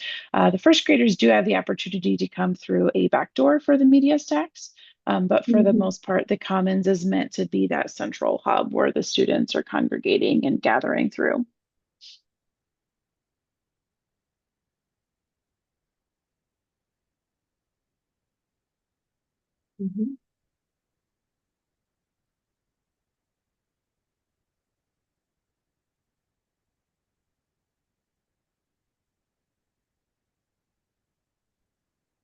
Okay, I'm not hearing any other questions at the moment, Okay. Patty. You can continue if you want to do a brief summary of the second floor as well. Absolutely. Second floor is going to be very similar to the first floor. It stacks on top of this area as we have shown here. And some of the things here with some plan changes that we were able to make. Again, we have the 5 second grade rooms. We have the second grade exploratory, the PLC, intervention reset room, the stairs to go down to first floor, and then also the stairs along the side of the social stair, which is a gathering off of the commons. It's the second way out of the second floor. Restroom bank, again, some small groups and intervention spaces. This nest that we have shown here is really just another small group space, but wanted to play off of some of the wonderful natural elements that Decorah has to showcase. So we're planning this to be similar to the Eagle's Nest. And then there's also a small special ed space off to the north. And with some of the other plan changes, we actually have some additional square footage that we can either reduce from the second floor or look at reusing in another way. So we're still open to options and explorations there. And that's something that we look forward to discussing further with the administration. And then similarly, as the first floor, as you to close off the second floor during the events, we do have another door shown here with an overhead door that can completely close this off and allow the public to remain down in the public space and stay out of the education wing. Okay. Can you explain a little bit what the social stairs are? I know the facility committee was very excited about those. And those have become quite a popular item in schools. Can you explain a little bit about what they are? So the social stair that we have shown here is essentially platforms placed every few steps, so maybe every 2 to 3 steps, and it's a platform where the students can gather and sit on and maybe listen to a guest speaker that has to come, where entire grades could sit here and listen to presentations that can be going on. Students can give presentations of their own as well. And so we would be looking at having a projector screen that can come down in the commons, probably in this area that the students would be able then to sit and view as well. We've seen it a lot of times too, where, you know, if they're maybe done eating lunch, it's just someplace nice to go and sit and talk with their friends, or just kind of a nice, relaxing atmosphere for the space as well. Another change that I remember talking about was, and this is within the big gym, there was an office space that was added to the corner that's near the commons. And that is an office space that could be used for elementary physical education teachers only. Just to have that as an office space and storage. Yep. Yeah, like Cindy mentioned, we were able to get an office space off of the northwest corner of the gym and kind of go back here as well. So there's kind of ample storage space for some of their items, as well as other storage throughout the space too. There's another storage space to the south as well that could be accessed for other storage purposes as needed. And it's kind of hard to see right here, but there is a divider curtain that can run the full length of the cross courts here that go from bleachers to bleachers, really to split the space into. So having the ability to close off this north gym and using that for PE, and then enclosing this south gym as well, that could be separated. And so we have the luxury of space and we can be nimble with our programming. Again, this is all within the original footprint of the design. So I'm really impressed that we were able, the commons area did shrink down a bit. And then by moving some areas like you talked about, gives, you know, potentially, I know that our physical education teachers today set up units and have things that they want to keep in place for days at a time, weeks at a time. This would give them the space to do that, but also have the flexibility to also have the big gym, like if there's an indoor recess, or if they, scooters, whatever you would need for that big gym need. I think it's, I'm excited about the proposed enhancements. I think it gives us a lot of flexibility. I also like that the multi-purpose space is near the elementary or the primary wing of preschool, TK, and kindergarten. And close to that parent drop-off location. I think it's really ideal. So this will be really different for parents dropping off students, that they won't be next to the buses, which will be a very important thing for improving safety and this school. One other thing that I want to make sure that we said for the public who is viewing this is that the reason that we only have second grade on the second floor is because that's fire regulations, right? Only that's the cutoff from between first and second grade for being able to be on a second floor. The code regulations don't necessarily dictate the age of students once they are in the elementary school. The main regulation is for preschool age students and younger. Just as a best practice, we generally don't like to put students first grade and younger on the second floor. We feel like the second graders are, it's a lot easier for them to travel and transition between classes. I also feel like second graders have that little bit better sense of maturity than the younger grades when it comes to the transitions between their different classes.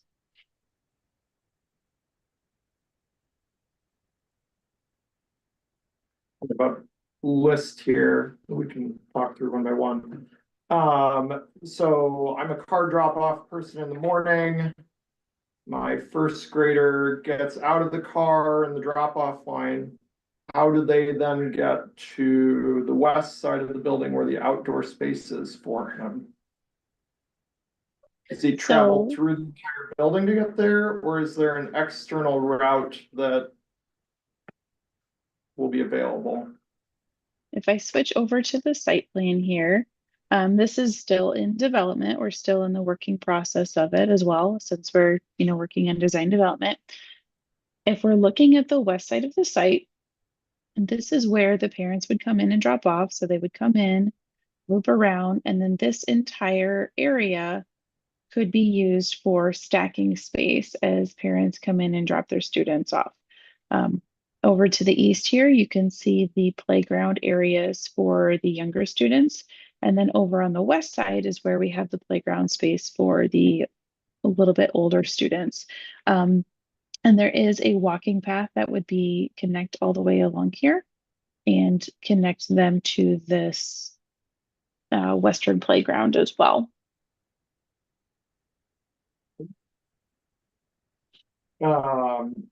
You've been talking about the security within the building.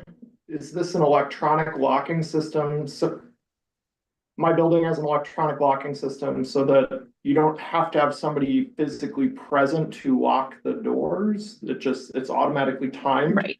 Is that the kind of thing we're talking about in this building, or is yes, yep, absolutely.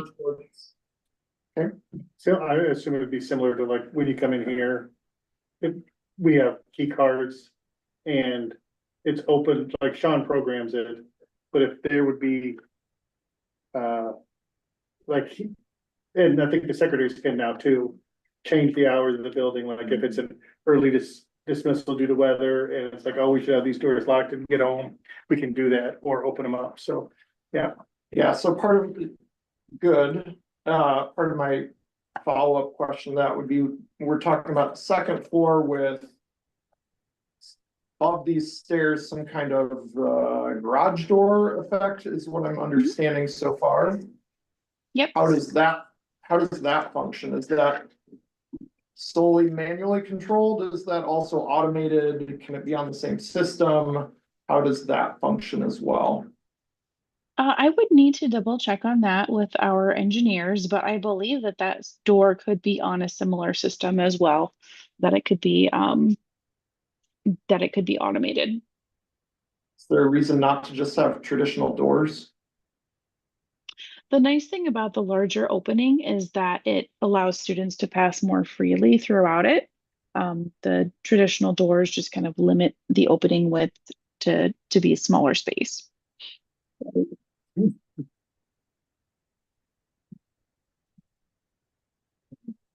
Um, the next question is about the social stair. Is the social stair now redundant with the fact we have a 1,200 to 1,300 seated gym? That's kind of a question that I'm asking to the board, not necessarily to our design team. So does the purpose of that shift given the space we have, or how would we potentially program with the idea of having a group that wants to present, like a music class that wants to sing? Is that something that? Because I don't think of social stairs as a place where after lunch for first graders go and they just get to sit. That's chaos.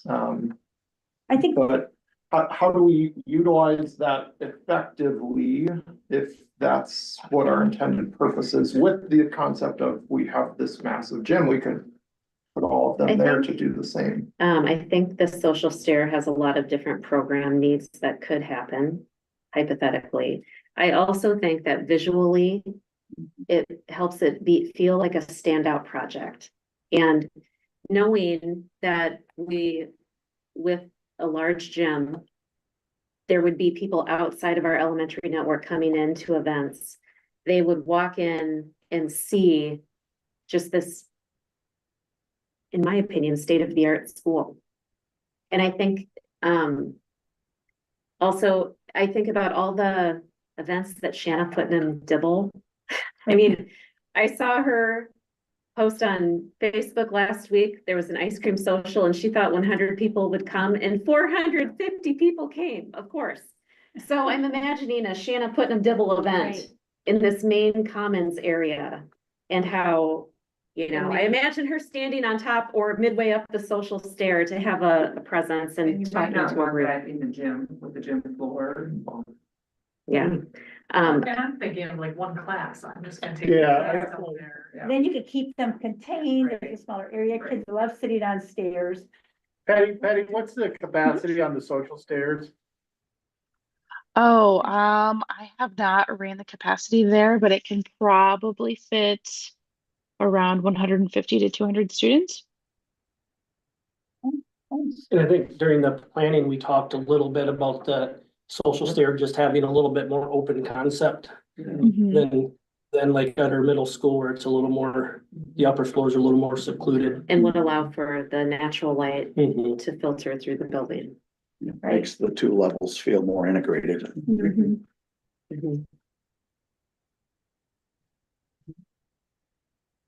So I'm hearing that the social stairs are gonna have a lot of purpose. In that sense, does the gym play a purpose then for any presentations with our kids? Kind of turn over to elementary. Yeah. Rick, what kind of all-school presentations might you have at the primary school? I think you're gonna have lots of different things going on. I mean, you got that commons area, the social stairs that you could do events in. I think if you were doing a bigger assembly, All the students. Yeah, Would be with able to everybody in the sit building, you 200 on could, those then stairs. you probably would want to go into the gym and the auditorium and do something like They come to that. the high school quite a bit for that very purpose, right? So this would allow them to stay within their building for those Because we go larger over events. for a lot of times for assemblies and use the auditorium, just, currently because we don't have that space. Right, and that would, We would have lots of options here for smaller grade level things. yeah, Plus whole building assemblies. and that would keep the kids in the building, to keep them separate, and then also to save time crossing that street back and forth. Yeah, done that with a class recently. Not optimal. right now the plans show 2 preschool rooms, if I'm reading it correctly. Mhm. How, I don't know the answer offhand. How many preschoolers do we currently have in the district? Well, currently we have 2 classrooms, again, and I think, and again, in my mind, these are still some things to be tweaked in there, some of the spaces. I think we've still got lots of small group, little areas in here. But again, right now, yeah, we've got 5 kindergarten sections, you got a TK, you got 2 preschool classrooms, you got the early childhood Viking room and intervention. Again, there could be some tweaking in here to make that a full-size classroom, so you'd have that 3rd full-size classroom if you would ever need that. That might be, again, some things. I know we've kind of talked about lots of different things, and I know we're going on 1 of 3 rounds. Right. So, yeah. I anticipate there being, after having second session of design development, that there might also be some smaller tweaks. Yeah. But one of them that maybe sticks out for Rick and I is that Viking room could be combined with the intervention room and be more of a full-size space built that way, so that if there is a need for hopefully we have that problem, we're looking at this year, really being on the borderline of whether we needed 5 total for kindergarten and TK, or whether we needed 6. And our recommendation is 6, but the class sizes are, gonna be very small, very nice, with 5 sections plus the TK. So hopefully we have the issue of continuing to need more classrooms in the future, or right now, we just want to make sure we fill the classrooms we have. Yeah, I guess my point is getting more towards, as my family is considering where do we send our kids for preschool, of the many options, some that are limited, some that have a lot. I mean, we ruled out Decorah pretty quickly because of its location at West Side for our preschool needs. Now, how does that shift as the new building is built and maybe more people want to enroll their preschoolers here? I mean, that's one of the questions in my mind. So I like the thought process that perhaps the early Viking childhood room can be expanded and eventually made into another classroom. I think that would be wise. And it could function as the same thing if it wasn't needed that way, but to have it built out intentionally as potentially another classroom, that would be smart. Some of the questions that have come to my mind through emails in the last week. Can we talk over how the city council and the city manager have reviewed and been incorporated into the process? Sure. And where they're at with it right now? Well, this is a school district project. And Lorraine Borowski and Travis and Steve Sitter-Gruen attended different portions of the facility committee meeting last summer. I know that this winter I personally met with April Brill a couple of times. She's leads our Safe Route to School program and talked about the needs of that program. We also, but tonight, the purpose of, I'll finish quickly.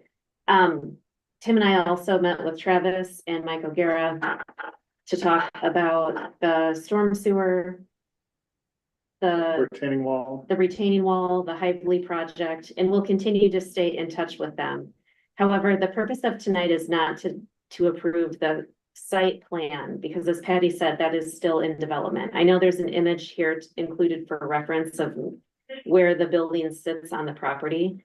But the purpose of tonight's vote is to decide, yes, we're moving forward with this schematic design with the big gym where it is. So I know that there's a lot of details in furnishing and programming that we could spend time on, but in the interest of our agenda tonight, are there any questions related to the footprint or what we're voting on is moving forward with this version or redesigning to have the gym put in a different space? I mean, I think the question I just asked is directly related, which is, we're talking about how involved has city planning been so that, we're planning this bus pull off of Hively. How involved have they been so far? We're talking about a new entrance, an adapted entrance on Claiborne.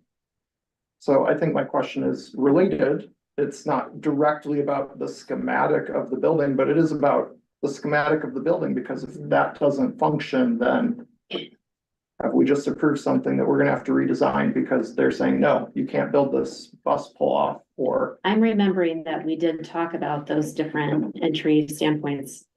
for Yeah, streets we've with the city manager. talked with Travis and O'Hara about that. When I talked to Travis on Friday, he said that they needed to know their timeline for kind of finalizing Hively and working with us would be in the next 3 months. So, I think we have ample time to get that, finalized on how that's gonna work.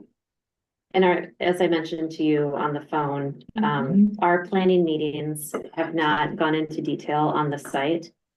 But when we do, my hope would be that we could have Travis sit in on those meetings to, ask questions.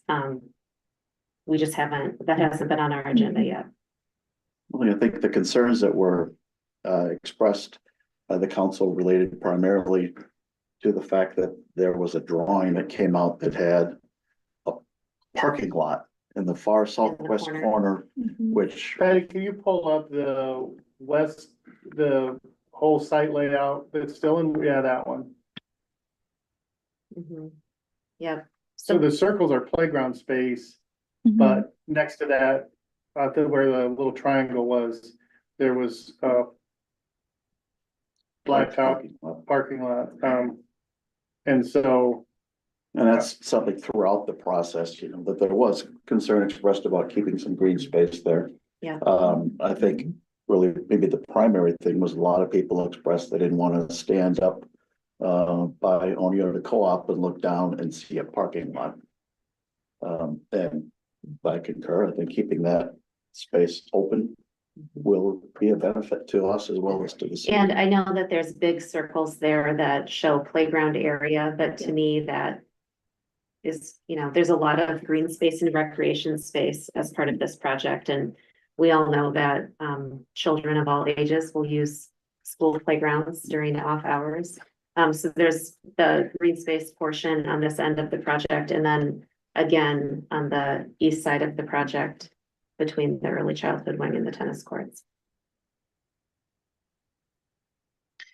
Just to elaborate on that a little bit to we had originally kind of had a parking dashed in. That was just a concept showing that there was room to put one there if the district so desired. I would also say that in terms of talking with the city, we've met with the city, Tim's been involved.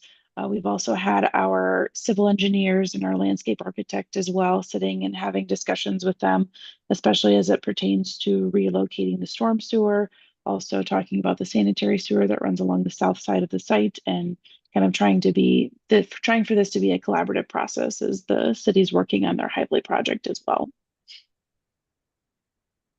Do we have a tacit understanding with the city about the bus pull-off, though? That's one of my big questions. We spent a lot of time talking about that. I was in it with the facility committee as well. I want to make sure they're still. Yeah, well, in January, when we met with Travis and Mike, I do not remember there being concerns about the bus pull-off. We simply said we talked about Hively potentially being a project, which has since been approved.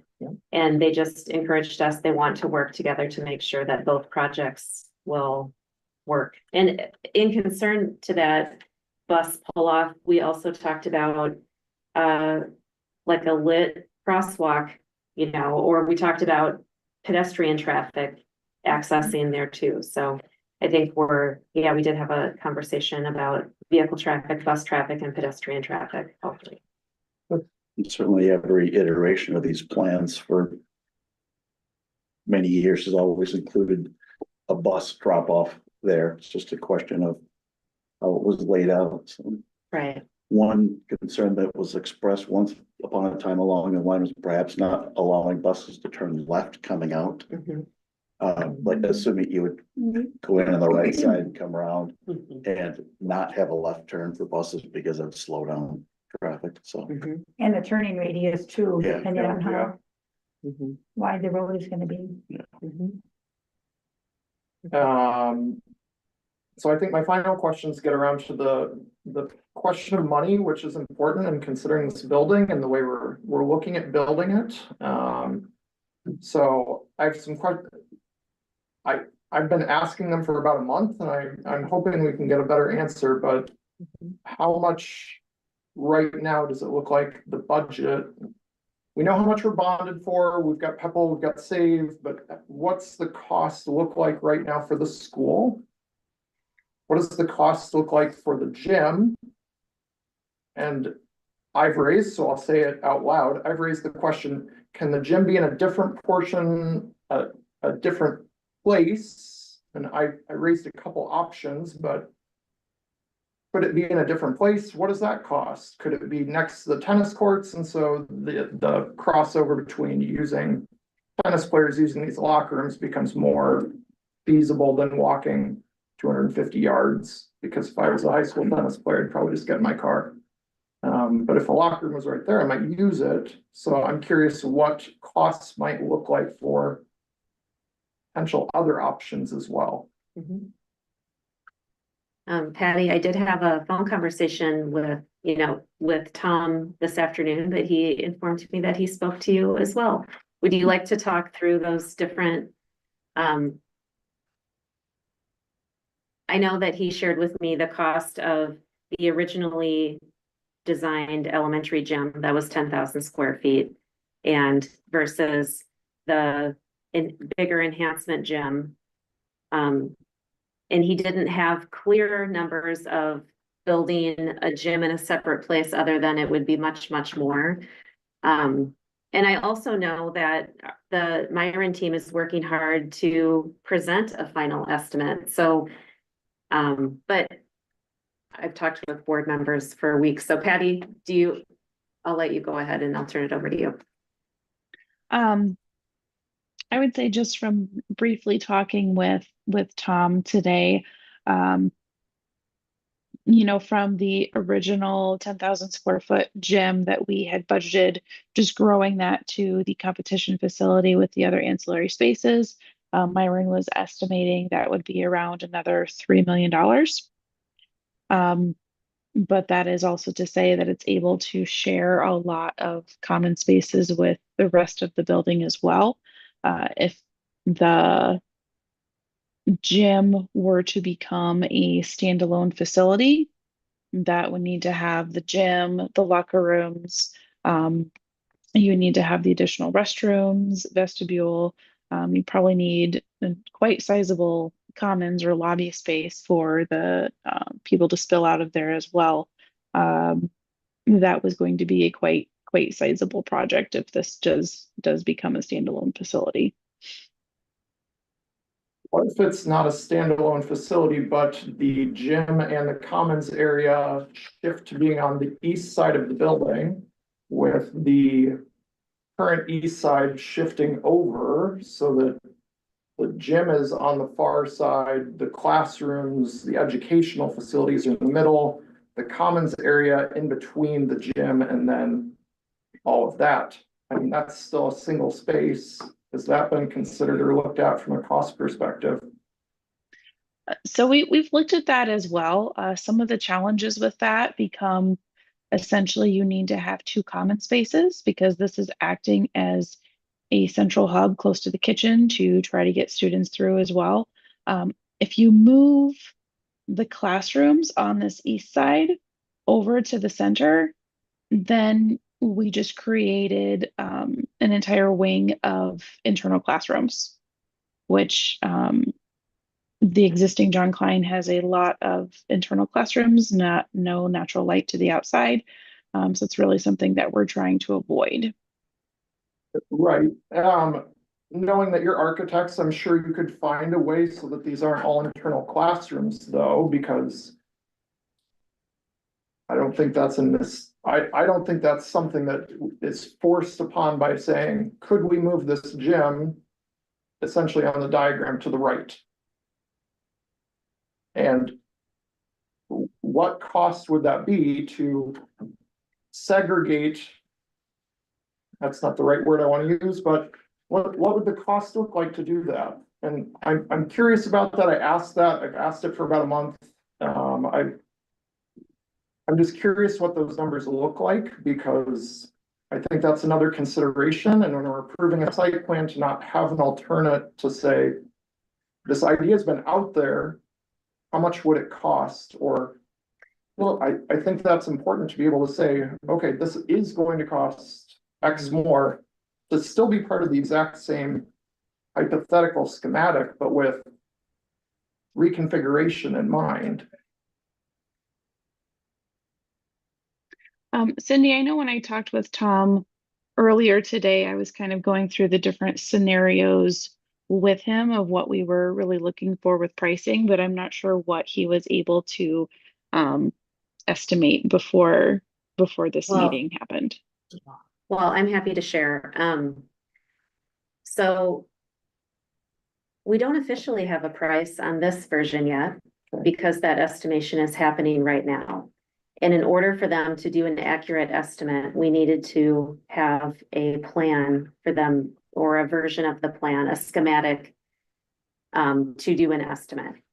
When I talked with Tom today, and he talked, as Patty, I won't repeat what Patty said, but the size needed to move separate. I know that last Friday in our meeting, Nick had mentioned that if the gym was moved to maximize the rest of the building efficiencies, he would recommend building the gym as a separate building, not attached. So today when I talked to Tom, he said that with that extra building, he estimated that to be in the ballpark of $9 million. That is not an official estimate. It was spoken verbally over the phone, because it was just getting a big picture number for us to think about. That is nothing official, but that is what it would take to have a separate gym building. So that's thinking about cost. It would also take up outdoor playground space and green space. So that's another thing to think about. And I'm not entirely certain that's true, but I do appreciate the insight on what the hypothetical cost might be for moving it to a separate site. I guess that still gets back to my original question of, it's now sounds like a chicken or an egg, but with the schematic, have we gotten a proposed, how much might this cost?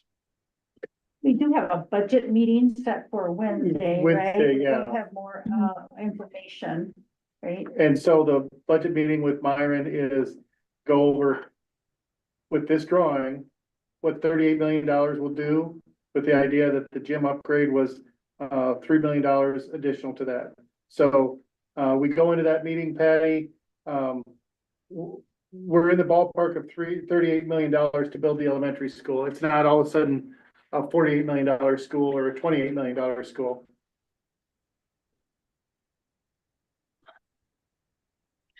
Yeah, I believe so. We are having an internal meeting with Myron tomorrow, just for them to kind of answer or ask their final questions if they have any more things that need clarified before we meet with the district on Wednesday. But they're working towards, from our initial plans, to try to determine a budget to present to everyone. I think as far as what our budgeting, I think for me, what's important about our budgeting and why I actually asked for this to be on the agenda again this month was that what we passed last month was to increase the price from 2.3 to 3.1 to use PEPL and save money. But I feel like we need to be more specific about what parts of this building would come out of PEPL and save. And that answers the many questions that we've gotten from the public too, that we did not vote for this gym with bond money. So the locker rooms, the extra square footage, the wall or heavy curtain or whatever between the bleachers, that all of that we would need to figure out what that is at some point, and that would need to come out of PEPL and state funds. So on the phone today, Tom also shared that with the, just to help us with hypothetical Yeah. costs. Gym number one, that was the original elementary gym that was planned for 10,000 square feet.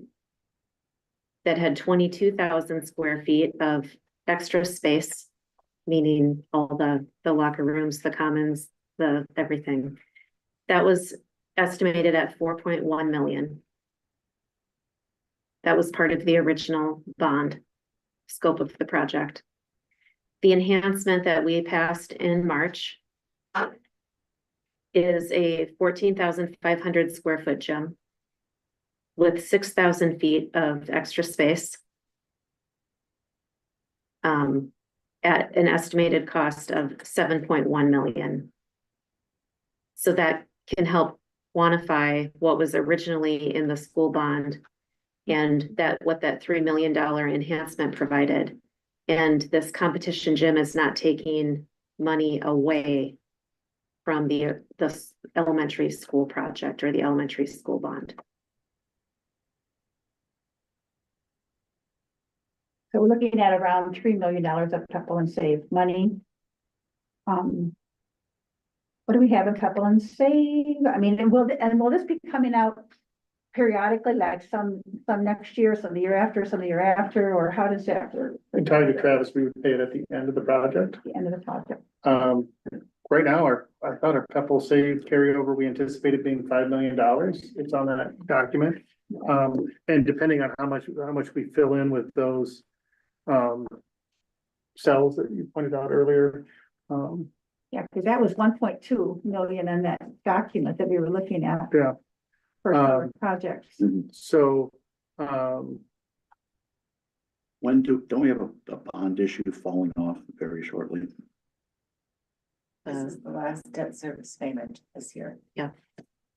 And that's the amount of how much per year? I think it was $500,000.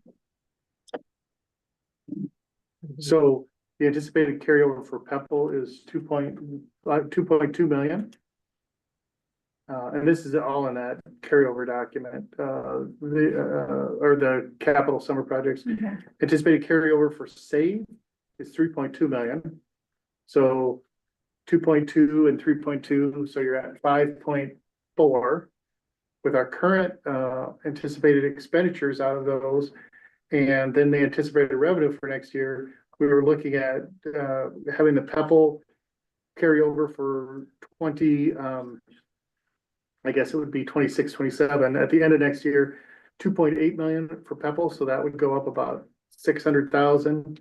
And the save is anticipated to be 3.5 million. So that would go up about 300,000. So the idea was to continue to grow Pepple and save, to make sure we had cash on hand to pay for the project. So with currently, what did I say, a little over 5 million and then creeping towards 6 million a year from now. And we kind of have tried to, I know when you look at it, it looks like, wow, you're doing a lot, but we put some other projects at the back burner. We kind of save them at the bottom of the document of deferred items that we're just not planning to do at this time. So.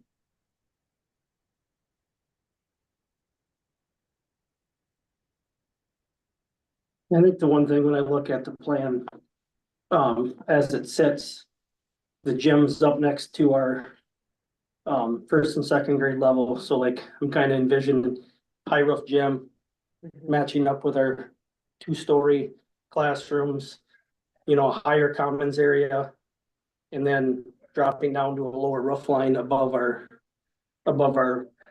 kindergarten wing, early childhood wing. Whereas I think if we move that over, it would either all be a high roof gym or leave it high roof area. I mean, I think that would change your roof line a little bit. So they talked about like natural light coming in over 2nd-story windows above the commons area, you know, where you're getting some of that with your gym height, just from a roof line, just how I look at it. Also by not approving tonight's schematic design, that would mean re-engineering what has been done. So that would come at a cost as well. I think there's been a lot of thought that has gone into this on the part of the emergent and to a lesser extent Myron. But I trust Nick's expertise. A couple of things that he pointed out earlier about northern light exposure and the benefit of looking at the bluff instead of looking at back of Water Street. I think the gym is currently placed in the area that's going to have the worst light and views of anywhere in the building, which is absolutely intentional and very wise. You look at all the other space, any of the classrooms, they've got external exposure and they're going to have, nice light. So I think anything where we start moving, pieces around is taking Nick's work and saying,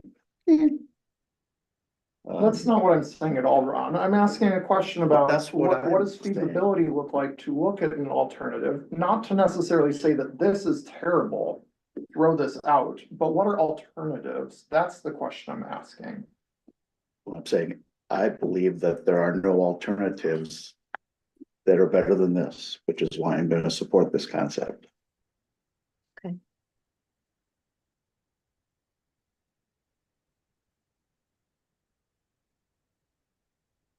Okay, any other final questions for Patty?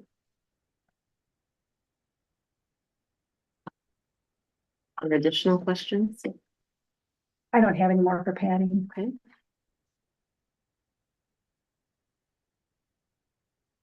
No, I don't have any more for Patty. I do think a lot of the changes that have been made subsequent to that planning meeting 2 weeks ago, have solved some of my challenges with the original design as well. And so I would like to say thanks to them for making substantive change as well, and listening to those thoughts.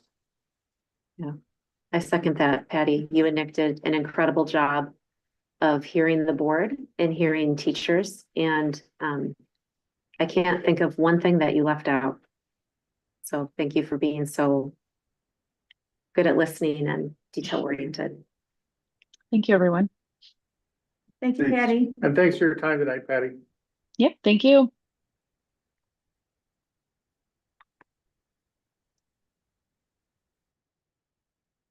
Okay, so this is a voting item. I would make the motion to approve our schematic as presented to us today with the changes from the meetings I had last week. I'll second. Okay, we have a motion and a second. Any further discussion? I would like to say a few more things that I think that, we really should be aware of and the public, our community should be aware of too. We are not only looking at adding the $3 million from Pepperell and Save to build this, this gymnasium that will be used by the middle school and the high school and community use. We will have ongoing operational costs.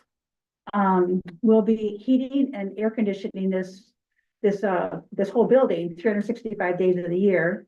We'll have to hire additional custodial staff to clean, and that's additional square footage to clean and locker rooms to clean. I assume that locker rooms will have showers to clean. We're already having a tough time finding custodians.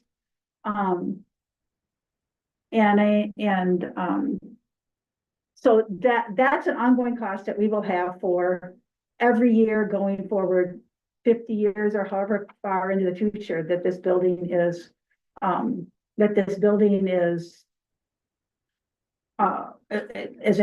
is in the works.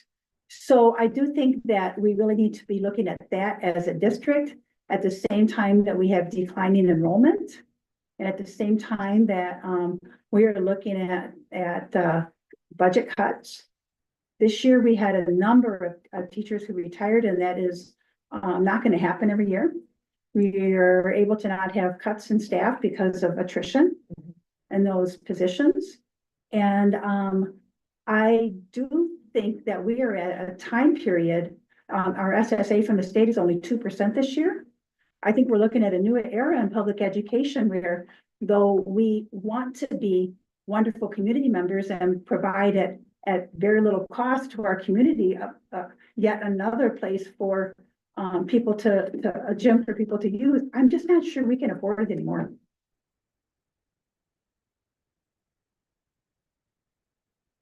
So we build it, we heat it, we air condition it, we hire custodians. And then we look at, next year, what do we have, 20 less students than this year? I mean, we don't know yet. We don't know what the numbers are gonna be. We have the ESAs, next year there won't be any income guidelines from the state anymore for those. And so that's incentive for more people to take advantage of these ESAs. We've had, yet another school with Montessori that has gotten the status of being able to use these ESAs.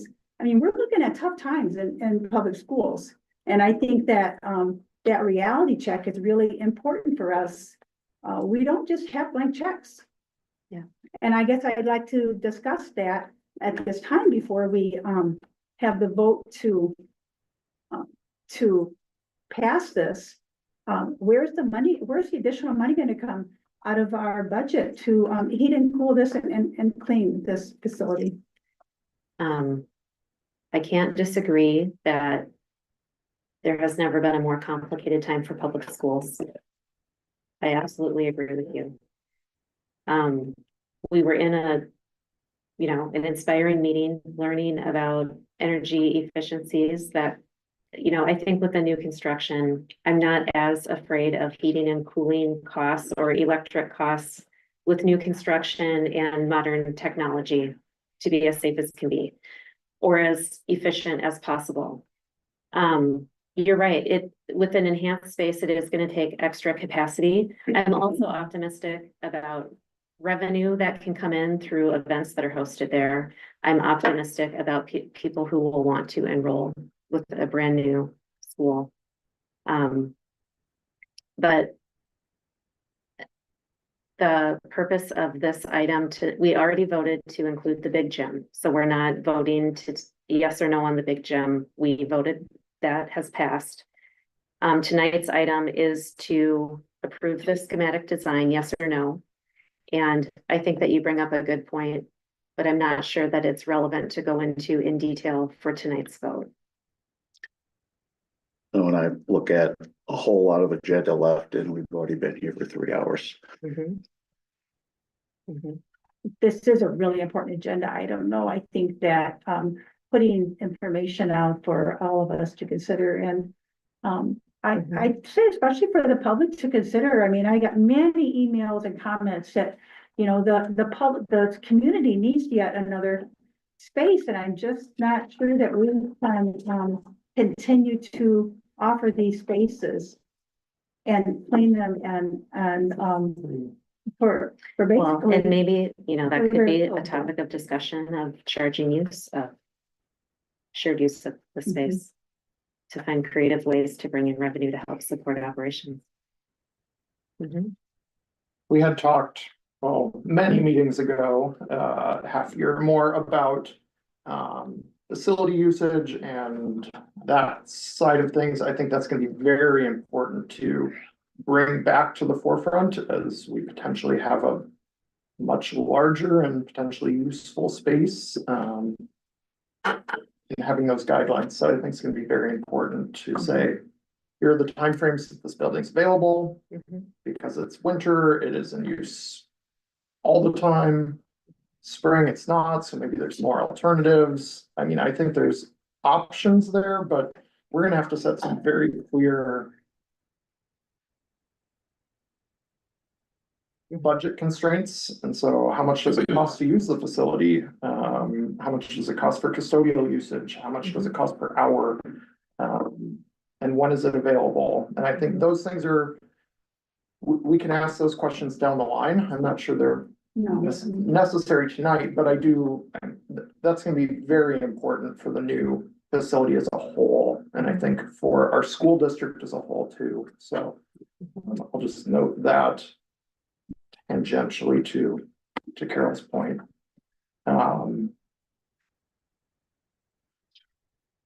I understand the viewpoint that I don't want to throw away what Nick's already done. I would have liked to have seen what an alternative could have been fashioned. There wasn't,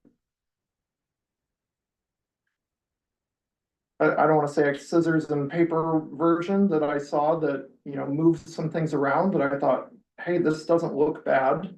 I'm not an architect, but I would have liked to have seen another option. I don't foresee that being an option at this point, given where we're at, but I would like to register that I would like to see another option. I would also like to make a comment just directly about athletic facilities and spaces that I have competed in substandard spaces. The former Luther pool was more than substandard. I understand being in a bad space. I'm not saying that we need to keep our students in bad and not build something that could be amazing for them. I'm not trying to say that either. I think building a gym of this capacity is great. I think it does solve a lot of the problems that are, you know, how many basketball practices and etc. need the space every night for the winter months. But I would also like to see us be very thoughtful about the timelines of usage for these spaces as we move forward. And so with that, I will vote yes on this coming up in a few minutes, or however long it takes to get there, but I do think there are a lot of things that still need to be ironed out in the woodwork. That we do in the carpentry terms need to measure twice and only cut once on this. Make sure we do it right the first time, not realize 5 years, 10 years down the line, oops, we're stuck with what we have now. Right. So. And I, you know, that was one of the purposes of calling that work session a couple of weeks ago, was to take the time that we needed to talk through some of these issues to make sure that all education needs were met. And moving forward, I personally think that the meetings with Myron and meetings with Emergent, etc., can all be done, in my opinion, as a full group. These don't need to be agenda item meetings where we're voting on things, but can we be in a room all together more frequently to discuss, to hear from them directly instead of reading the notes after hearing secondhand? I would like to see things happen more in unison amongst all of us so that we aren't showing up to a meeting and seeing things on a screen for the first time. Or showing up and being like, oh, that's a drastic change from what I remembered from 6 months ago. Because I think if we were more. So you're wondering how can you be better informed? And I would like to see that as one of our goals and objectives for the I would agree next with 2 you years on of this that. project. It just seems like a lot happens, you know, I'm not saying anybody's done anything wrong, it's just, it would be nice to, you know, whether they're, I don't know if there's a legal option. No, there's not. That's That- Well, open meetings laws and the current attitude of the state board that enforces those things is very, very proactive. So I think just this discussion would cause some people in Des Moines' hair to stand up.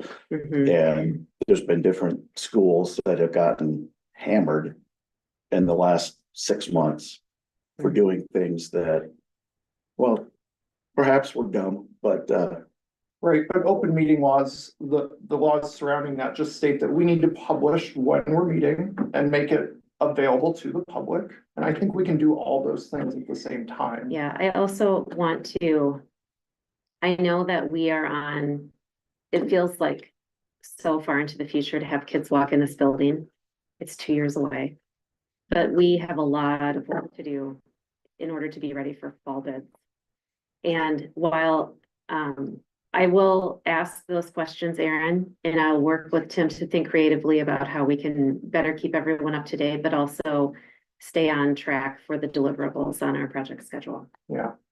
The last thing I'll say to that is I was talking to a former board president today, and they were discussing how in a former building project within the district, that style of meeting where they were all meeting together was regular and occurrent. And I think we can still do that and still follow the law. But have a process that's smoother for the entire board so that we're not jumping from point A to point C and missing B in the middle for some of us. Keeping us all in line and together. And I think I understand the purpose of open meeting laws. I don't think we're trying to skirt them by saying, let's all meet and they can be public. What we're doing is a public project. So I don't see any fear in having having meetings be more involved with all of us. I'm happy to ask those questions and happy to report back with pros and cons. And also to consider the time and capacity of the organization or the companies that we've hired to do this work. So we have had a motion and a second. We've had robust discussion, so I'd like us to move to a vote. All in favor, please say aye. Aye. Aye. Aye. Opposed, same sign. Motion carries. Thank you for the robust discussion. All good things. We are to item F, which is approval of the 2023-2024 audit. Hacker Nelson was generous and came and met in person with Tim and me, and then Tim shared documents with the board weeks ago. And it's on our agenda for approval tonight. And they're happy to come to a meeting and present, but we thought we might try it this way. More than happy to revisit or in the future have board members come.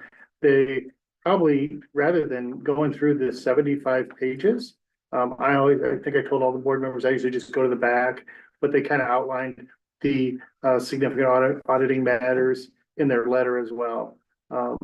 We carry the obligation to, I guess, cover IPERS if it defaults, as every school district in Iowa would have. So that's a very common write-up. The first one, if IPERS is funded at 80% right now, then there's technically 20% that is unfunded at this point in time, but IPERS is well managed and has worked for many years. But that's just a note that everyone would have. I thought it was a very clean audit report as they go.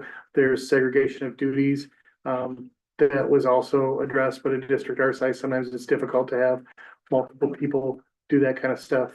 I'll pause for a second. Kathy, is there anything that Kathy or Cindy, is there anything else that we should add about this audit report? As we continue to digitize payments, that cleans up the process too. Each year that goes by, our staff is handling less and less paper money. That's more secure. And I was, impressed to hear about the checks and balances within an internal school district. I think you could take this year's audit and take the last 10 years audits and stack them up. And if the dates were taken off, you couldn't. It'd be pretty They're very similar. similar.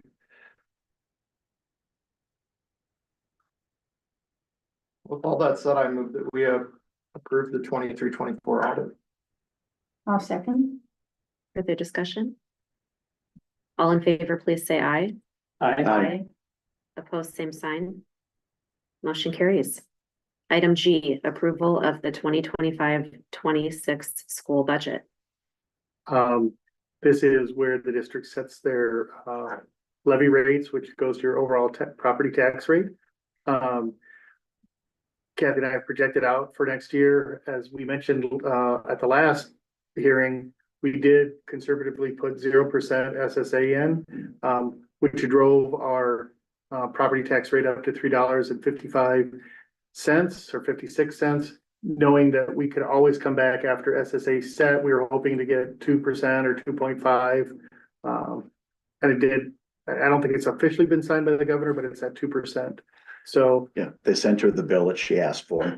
she sent me the bill. So we're approving tonight a tax rate of $13.55 with an understanding that we'll come back when it's officially signed at the May or June and reset have a proposal to lower the tax rate. You're always allowed to lower your tax rate. What you're not allowed to do is raise your tax rate. Right. And so, and with the new, taxpayer bill of rights and talking to Travis Squires, our financial advisor, he's got some ideas about the best, which levies to keep up and which levies to, decrease. And so it's usually between instructional support levy and management fund.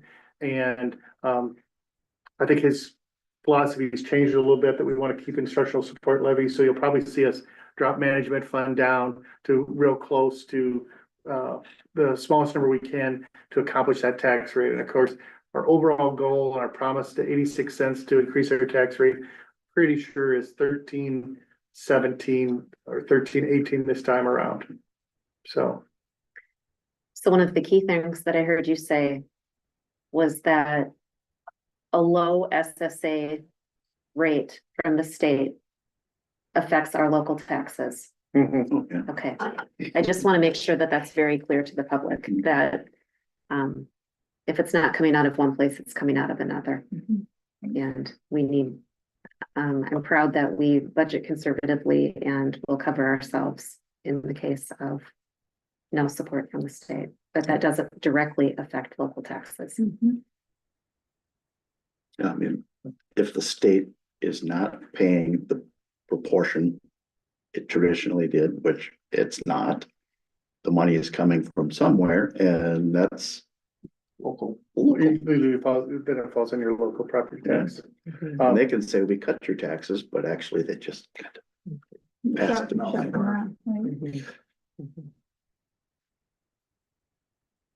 There was a comment earlier tonight, and I didn't write down enough of the detail, but what line was? I think line 29 and with a giant increase. Was I right on line 29? Yes, that rings a bell. And so that's business and central administration. Yeah, it's a large increase. But then I also noticed, I think, if you look at 33, I think 33 was up, should be on debt service for the anticipated, bond payments for next school year. But then again, we can always amend the budget next school year. Because we're looking at amending our budget for the 24-25 school year. The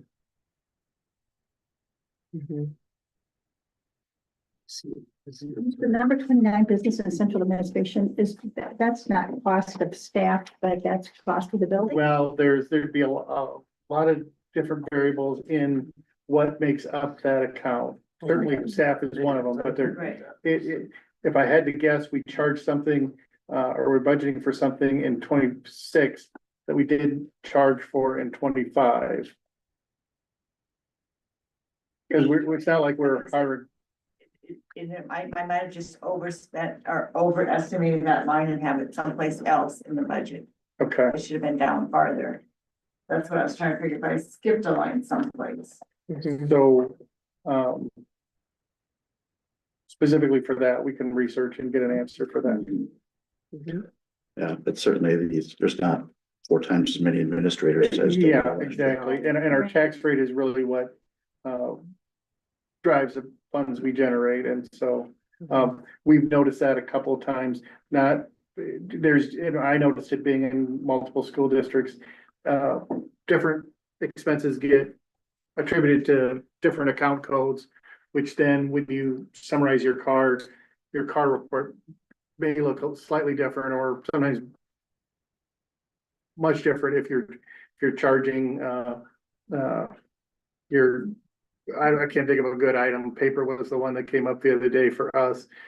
We charged it to an IT account that some districts did. So if you looked across, it was like, why is our IT budget so high? Well, because we're doing our paper there. So some of these, but we'll certainly work on getting an answer on that number.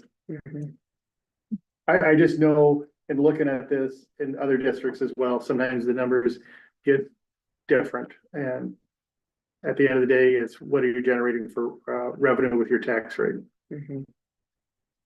Yeah, when we get down to the bottom line, the the quote unquote total requirements line, they're not crazy dissimilar to me, and with the understanding of, yep, some of the things we're doing at the moment, I'm not overly concerned, but I do think that's a very valid question, so. Perhaps, as Kathy noted, things shifted but. We're coded differently. Yeah. Make, cookies in the oven. Jen had access and so did Travis to the spreadsheet, so we were all kind of playing with it. So do we want to go ahead and pass this Yeah, budget tonight? but basically what you're doing is you're approving the tax rate. Okay. So that's that 13, that's that bottom line, you're approving the bottom line number. This is a document that, feeds into it, but those are estimates that we got to that tax rate. So yes, we need to have the budget approved by the end of the month. I'll make a motion to approve our 25-26 year budget. Second. Any further discussion? All in favor, please say aye. Aye. Opposed, same sign. Motion carries. Next, item H, approval of roof drawings and specifications. So we've talked about this. The two main roofs are the Harry Lee Gymnasium, which is the pitched roof over there, and then the commons area at the high school. In addition, Curtis was on the roof at the high school. It was soft at section number 16. So we've got that as an alternate bid that we hope to approve. These drawings are created by Schematic. We had to hire, you don't always hire an architect when you're doing a roof project, but you do when it's over the threshold of 139,000. And at the time we had estimates, we thought all of them would be over that. So we just went with Schematic, and we appreciated their service last year. They were very responsive and helpful. The specifications are to Schematic. The bids are due May 6th, so we'll have a bid opening that morning at 10 a.m. And usually whatever 2 or 3 companies that bid like to show up, you do the bid opening, then that gives us time to do a write-up and say, this is what's recommended to the board. And for projects this high, you do have to take the lowest bidder, which is something we do usually, so. But you're gonna start asking me about why we have a flashing or things like that. I may not be the expert for that. Well, I do know that we have invested in roof work over throughout my whole term on the board. And it's important, we need to take care, and I think that we kind of maybe got to a place where we had too much need at one time, but I do feel good about continuing to invest in the maintenance of our facilities to take care of what we have. And this is going to be all of our buildings now will have been looked at and. That's a great point. Schematic did come out, Schematic came out and just kind of did a roof, like this is your biggest need. And we actually thought there were sections of Carrie Lee that we thought were more important. But he was like, no, you should do that pitched roof first at Carrie Lee. So you'll see probably for the next 5 years for sure, there'll probably be a little section of roof every year or sections of roof. These are just the most important. And of course, that squishy roof, the concern is with it being squishy, that moisture's getting trapped. And so we want to get that fixed if at all possible. And of course, I suppose I'd be remiss to say John Klein roof, we're not replacing, we're doing our best to patch up. And if you look back on our document, we budgeted $20,000 for another roof patch at John Klein. Just knowing that we don't want to spend $1 million to replace a roof that we're gonna tear down, but knowing that there's always work that could be done on that roof, so. One thing I think is worth noting as well, the section of the high school that we're working on was not updated as part of the remodel. It was left because it was okay then. Yeah. So, So that has been years ago now yeah, already. yeah, Mhm. yeah, 12 years. Yeah. Well, 12 years ago, it was okay. Mhm. I move to approve the rough drawing the specifications so that we can get bids. A second. Further discussion? All in favor, please say aye. Aye. Opposed, same sign. Motion carries. Item I, driver's ed education program. We need a partner to offer driver's education, and ICC has offered to be this partner. So this will be a 28E agreement. So they'll be kind of our specific chosen driver's ed provider. And we can advertise any driver's ed program, but they're willing to do it. It's tied then to the olden times when driver's ed was taught in school. So now that there's a fee for it to be offered outside of school, the school district is obligated to provide for free or reduced fee. Yeah. Because Assistance. driver's ed is expensive. Driver's ed is expensive. And parents, the students pay for this themselves. Students pay for themselves if they qualify for free or reduced lunch. If they take it through NICC and the NICC is our partner, then we're obligated to support them. Yeah. Financially. Mhm. But if they go to, I don't know, Jim's driver's ed, they're on the hook for that. And I think you can do it, your parents can teach you to drive nowadays. Yes. Brad's Well- nodding his head like a guy who's had some experience doing that. Done it. Is that only for homeschool families or? Anybody. Anybody can teach their child how to Yep. drive these days. So they have an online course, very similar to what you have during the class, and you have to log your driving time, and the only difference being is when they go to the courthouse to get their permit or their license, they have a mandated driving test at the courthouse, whereas if you go through NICC, you know. Seems like a good partnership. I'll make a motion that we approve the contract with NICC. I'll second. Further discussion? All in favor, please say aye. Aye. Opposed, same sign. Motion carries. Item J, approval of Northern Iowa Teacher Education Agreement. This is a basic annual agreement for Northern Iowa. We hope to have student teachers in our buildings, and so we always want to recommend these. And of course, UNI is a very good teacher prep program, so that's a great partnership to have. With one of the things on this document, they offer us a choice to select a 1-year or a 3-year duration. I don't foresee us needing any changes to this document in the near future. Do we want to entertain the idea of a longer arrangement? I think that's a great idea. Yeah, I agree. I don't see any danger in that. That was for the UNI one. Yeah. So include that in the motion. Well, I'll move that we approve the Northern Iowa Teacher Education Agreement for a 3-year duration, which expires July 31st, 2028. I'll second. Okay. All in favor, please say aye. Aye. Opposed, same sign. Motion carries. Okay, same thing, Morningside University. I move that we approve the Morningside Teacher Education Agreement for a 1 year. Second. Further discussion? All in favor, please say aye. Aye. Opposed, same sign. Motion carries. Item L, approval of local government risk pool.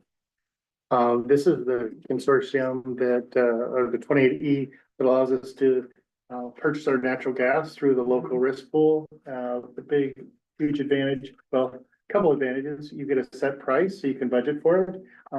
But I suppose I think the main reason districts do it is they're able to use their management fund to pay for this. So that moves the cost off of general fund. So we were happy to do this a couple of years ago. And then, not knowing that this was gonna come down, but the state is looking at how districts are use their management fund and, or not use their management fund and build it up. Decorah has never been a district that's, our management fund is kind of, we charge enough in that levy to pay for what our costs are. But one of the things, there are some districts that have, I think our fund balance is close to maybe 600, 700,000. I left, one of the districts I left had a $1.7 million fund balance and it was a fifth the size of Decorah. So I don't know how they'd ever spend that. But one of the things that's coming with the taxpayer, Bill of Rights legislation is just restrictions on how much you can charge for your management fund in the future. And they're gonna base it on what you spend. So if you only spend $100,000, you're only gonna be able to tax for like 180,000. So it's nice to have, just kind of help that tax rate stay flat. But the big advantages are, set price for your natural gas and, the ability to use management fund. And you don't have to panic when it's a nasty winter and the usage is going through the roof. Provide some stability. Yeah. Well, I move that we approve the local government risk pool for natural gas purchase. I'll second. Okay, further discussion? All in favor, please say aye. Aye. Opposed, same sign. Motion carries. Next is approval of the Timberline Agreement of Service. This is just our outside agency to use for billing for Medicaid. We need to have somebody to do this. We, knock on wood, are still gonna have Medicaid, funds to access, and this is billed for certain special education students qualified for Medicaid. Yep. So we're able to recoup our costs with it. Para services for health and behavior that are specific to students, not all paras, but we can bill for some para support, transportation, health for like nursing and health plans, and then, and then OT, which is through AEA, they're able to bill too, but we don't, that's not part of ours. I'm glad we can contract with that support. Yeah. So we would say that Medicaid is a pretty essential service for our students. Yeah, it's a way to make some more money to help pay for the services. Yeah. I move that we approve the Timberline Agreement of Service for 2025. I'll second. Further discussion? All in favor, please say aye. Aye. Opposed, same sign. Motion carries. Next, the 2024, 2020, it should say 2025-26 full calendar. No, that's the next line. Oh, that's the next line. Yeah. So we have proposed changes to the current school For the calendar. current school calendar, yes. Yeah, So original calendar had school getting out on Thursday, May 22nd. We did have 3 canceled school days this year, so that would have added the Friday the 23rd. Wow. he did it before. Wow. Like a- Yeah, Happened. I didn't see Santa Claus. Yes, it's happened, Tim, Okay. be careful. Not that people are keeping, I know, but I would, okay. All right. Yeah, so we had 3 snow days this year. First makeup was assigned to May 23rd. Second and third were assigned to Tuesday and Wednesday after Memorial Day, May 27th, 28th. Our recommendation from the admin team is based on the fact that we have enough student contact hours, not by a whole bunch, but enough that we would meet the minimum requirements, knowing that the education at Decorah is excellent, without a doubt. And so we would, our recommendation is to forgive those last 2 days that would come after Memorial Day and have the final day for students be that May 23rd, understanding that that's then forgiving 2 work days for our hourly employees, as we kind of see that as an incentive for them. And then through discussion, further discussion with admin team, we would forgive those for teachers as well. I think that's a nice benefit for our teachers that work. Can't do it every, They're very happy about can't do it every year, but just with the way this looks, that knowing that church camps have reached out to me and, parent young people want to get summer jobs or start laying around the house and doing nothing, depending. Eighth grade trip. Eighth grade trip. I- you can see. I heard of several family vacations that were scheduled to start, with the Memorial Day holiday. Yeah. So, Yeah, and believe me, we don't want this to say, oh, we'll always be done before Memorial Day, because you can't predict the calendar. We did just have a pretty mild winter-ish. Right, Ron? Yes. Okay. very cold, date. but not Yeah. precipitous. slippery. Yeah. I'll make a motion to approve the changes to the 24-25 school calendar, forgive the last 2 snow days. 1 second. Okay, further discussion? All in favor, please say aye. Aye. Opposed, same sign. Motion carries.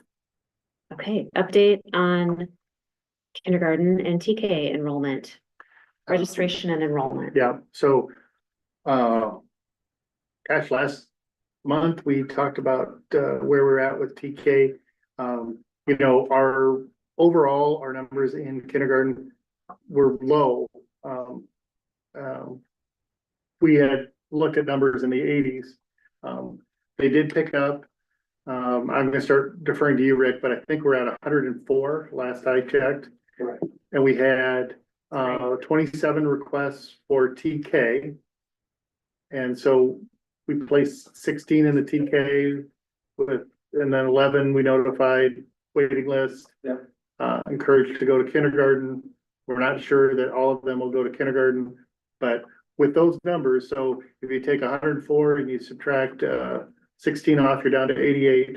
So we could put those into 4 classrooms and have 22, but our recommendation was to put those into 5 classrooms and then look for other ways to, because we do have those 2 openings, and so we talked about support staff, and so reducing support staff or putting them into classrooms. So we're not riffing anyone.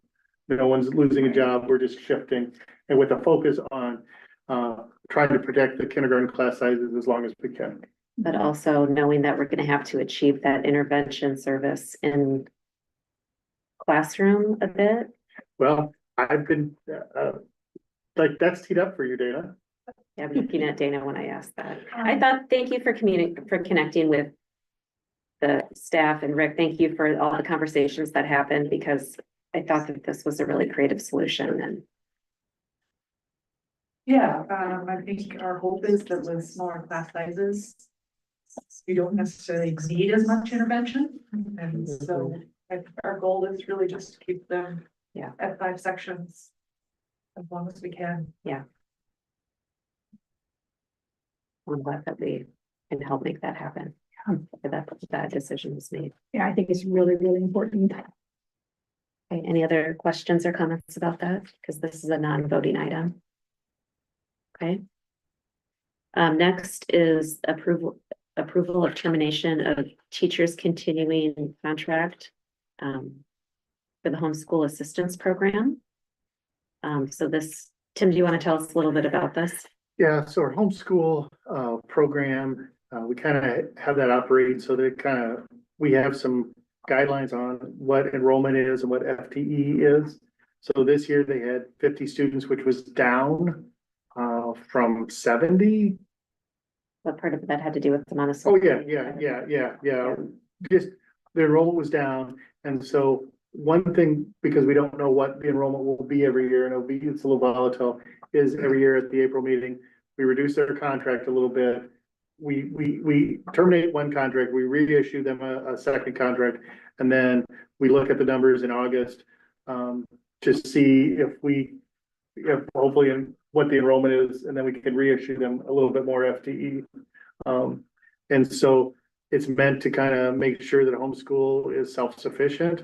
And unfortunately, the numbers are getting kind of small. Taking Bonnie, the recommendation for Bonnie is from 0.5 to 0.3. And that's, I know that's a small piece. But understanding that we can't, it's a difficult time for the district to really kind of operate in red for any program. So that's the way we've done it with homeschool. They feel pretty confident the numbers will be the same. So if the numbers would be the same, we would just at the August meeting, have a recommendation to increase FTE. But as of tonight, the recommendation is for starting with Bonnie's contract to go to from 0.5 to 0.3. And Kelly's from 0.8 to 0.6. Yes. Yeah, so we're gonna vote on these separately. Are there any other questions for? One thing I've. They like both to went say, down 0.2, Darling. Yeah. In this circumstances, there's nothing in this implying that someone is being terminated because they're a bad teacher. It's just Yeah. a matter of finances and numbers. And we can increase the amount of the contract, but we can't decrease it. So you start low and hope that you go back high. Mhm. Okay, if there's no further questions, this will be a roll call vote. Okay. So Darlene, you can proceed. Oh, excuse me. Yeah, we need a motion. I will make a motion that we approve the termination of teachers continuing contract, for Bonnie Johnson, which is item P. Second. Okay, hearing a motion in a second. Carol? Aye. Cindy? Aye. Ron? Aye. Brett? Aye. Aaron? Aye. Okay, and next is the same for Kelly Johnson's role. I'll make the motion to approve the termination of Kelly Johnson as item Q. From 0.8 to 0.6. Yeah. I'll second. Hearing a motion in a second, any further discussion? Okay, roll call. Cindy? Aye. Ron? Aye. Brett? Aye. Aaron? Aye. Carol? Aye. Thank you. Okay, superintendent report. I'm wondering what is in there, to be honest with you. Oh, state supplemental aid at 2%. Just kind of a summary of the DD one, lots of changes as we kind of got that earlier on. Do you want to give an update on PO. yeah, So sure. Friday's elementary project update, Carol and Cindy sit on those and they can jump in. They did ask for a commitment on geothermal. The concern has always been, will geothermal function at that site? So they don't know if it'll function on that site. It's $160,000 test well to find out. It will cost more even if it does work there, 30 to 40% more. 30 to 40% more. Then costs more than traditional. because the bedrock is so condensed from the impact crater. Yep. That they have to use a different type of drilling and that would cost more. Thank you, Meteor. Right. So the recommendation is. Yeah, yada, get through all that. One of the reasons that we were hopeful was the Inflation Reduction Act, Right. which was a way for schools to do energy efficient things, get the project done, and then in 3 years, file a tax return to get your money back. I don't know why it went through the IRS, but it did. And so there was not much confidence that the Inflation Reduction Act funds would be there, so there wouldn't be a rebate coming back to the district. All those factors, they asked us, and we said on Friday that we agreed that the project could be energy efficient in other ways, but not using geothermal. So The recommendation is an HVAC system that's fairly efficient and they have a few different options, making the building very tight and efficient.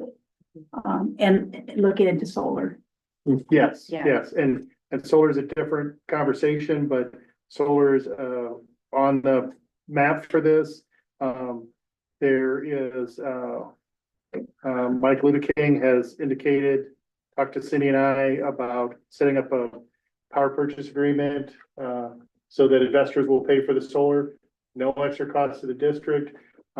We get our energy at a little bit of a discount for the first 6 years. We can buy them out once the tax incentives go away, or this will all come up with a plan, but Mike thought it'd be very easy to line up investors for this project. So, and that has been talked about with Myron and Nick, just in the construction stuff.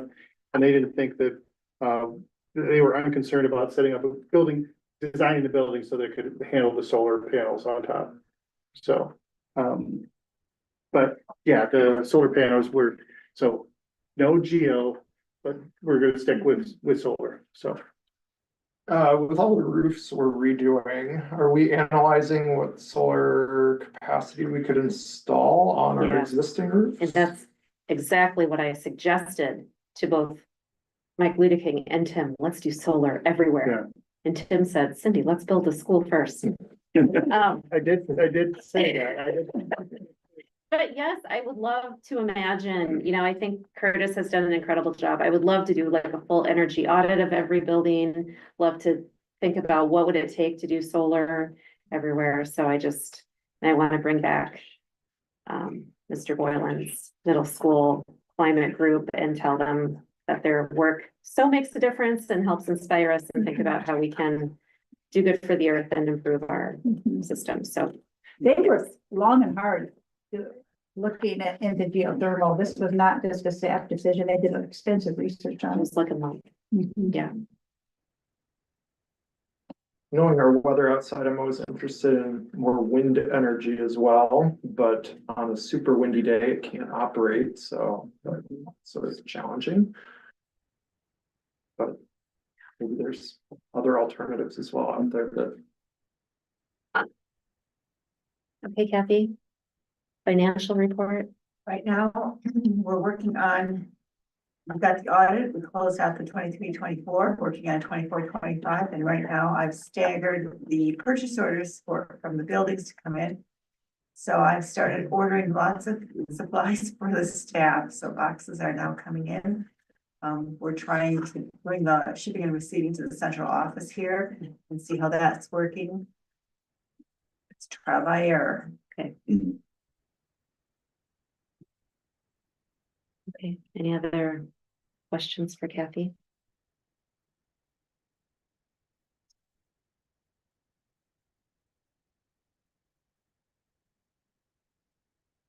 Okay, hearing none. We'll call the meeting adjourned. Thank you all. It was a big one. Is this a record? It's the record long this movie. No. Add some hiring superintendents that I'm not sure. Yeah, that's a true.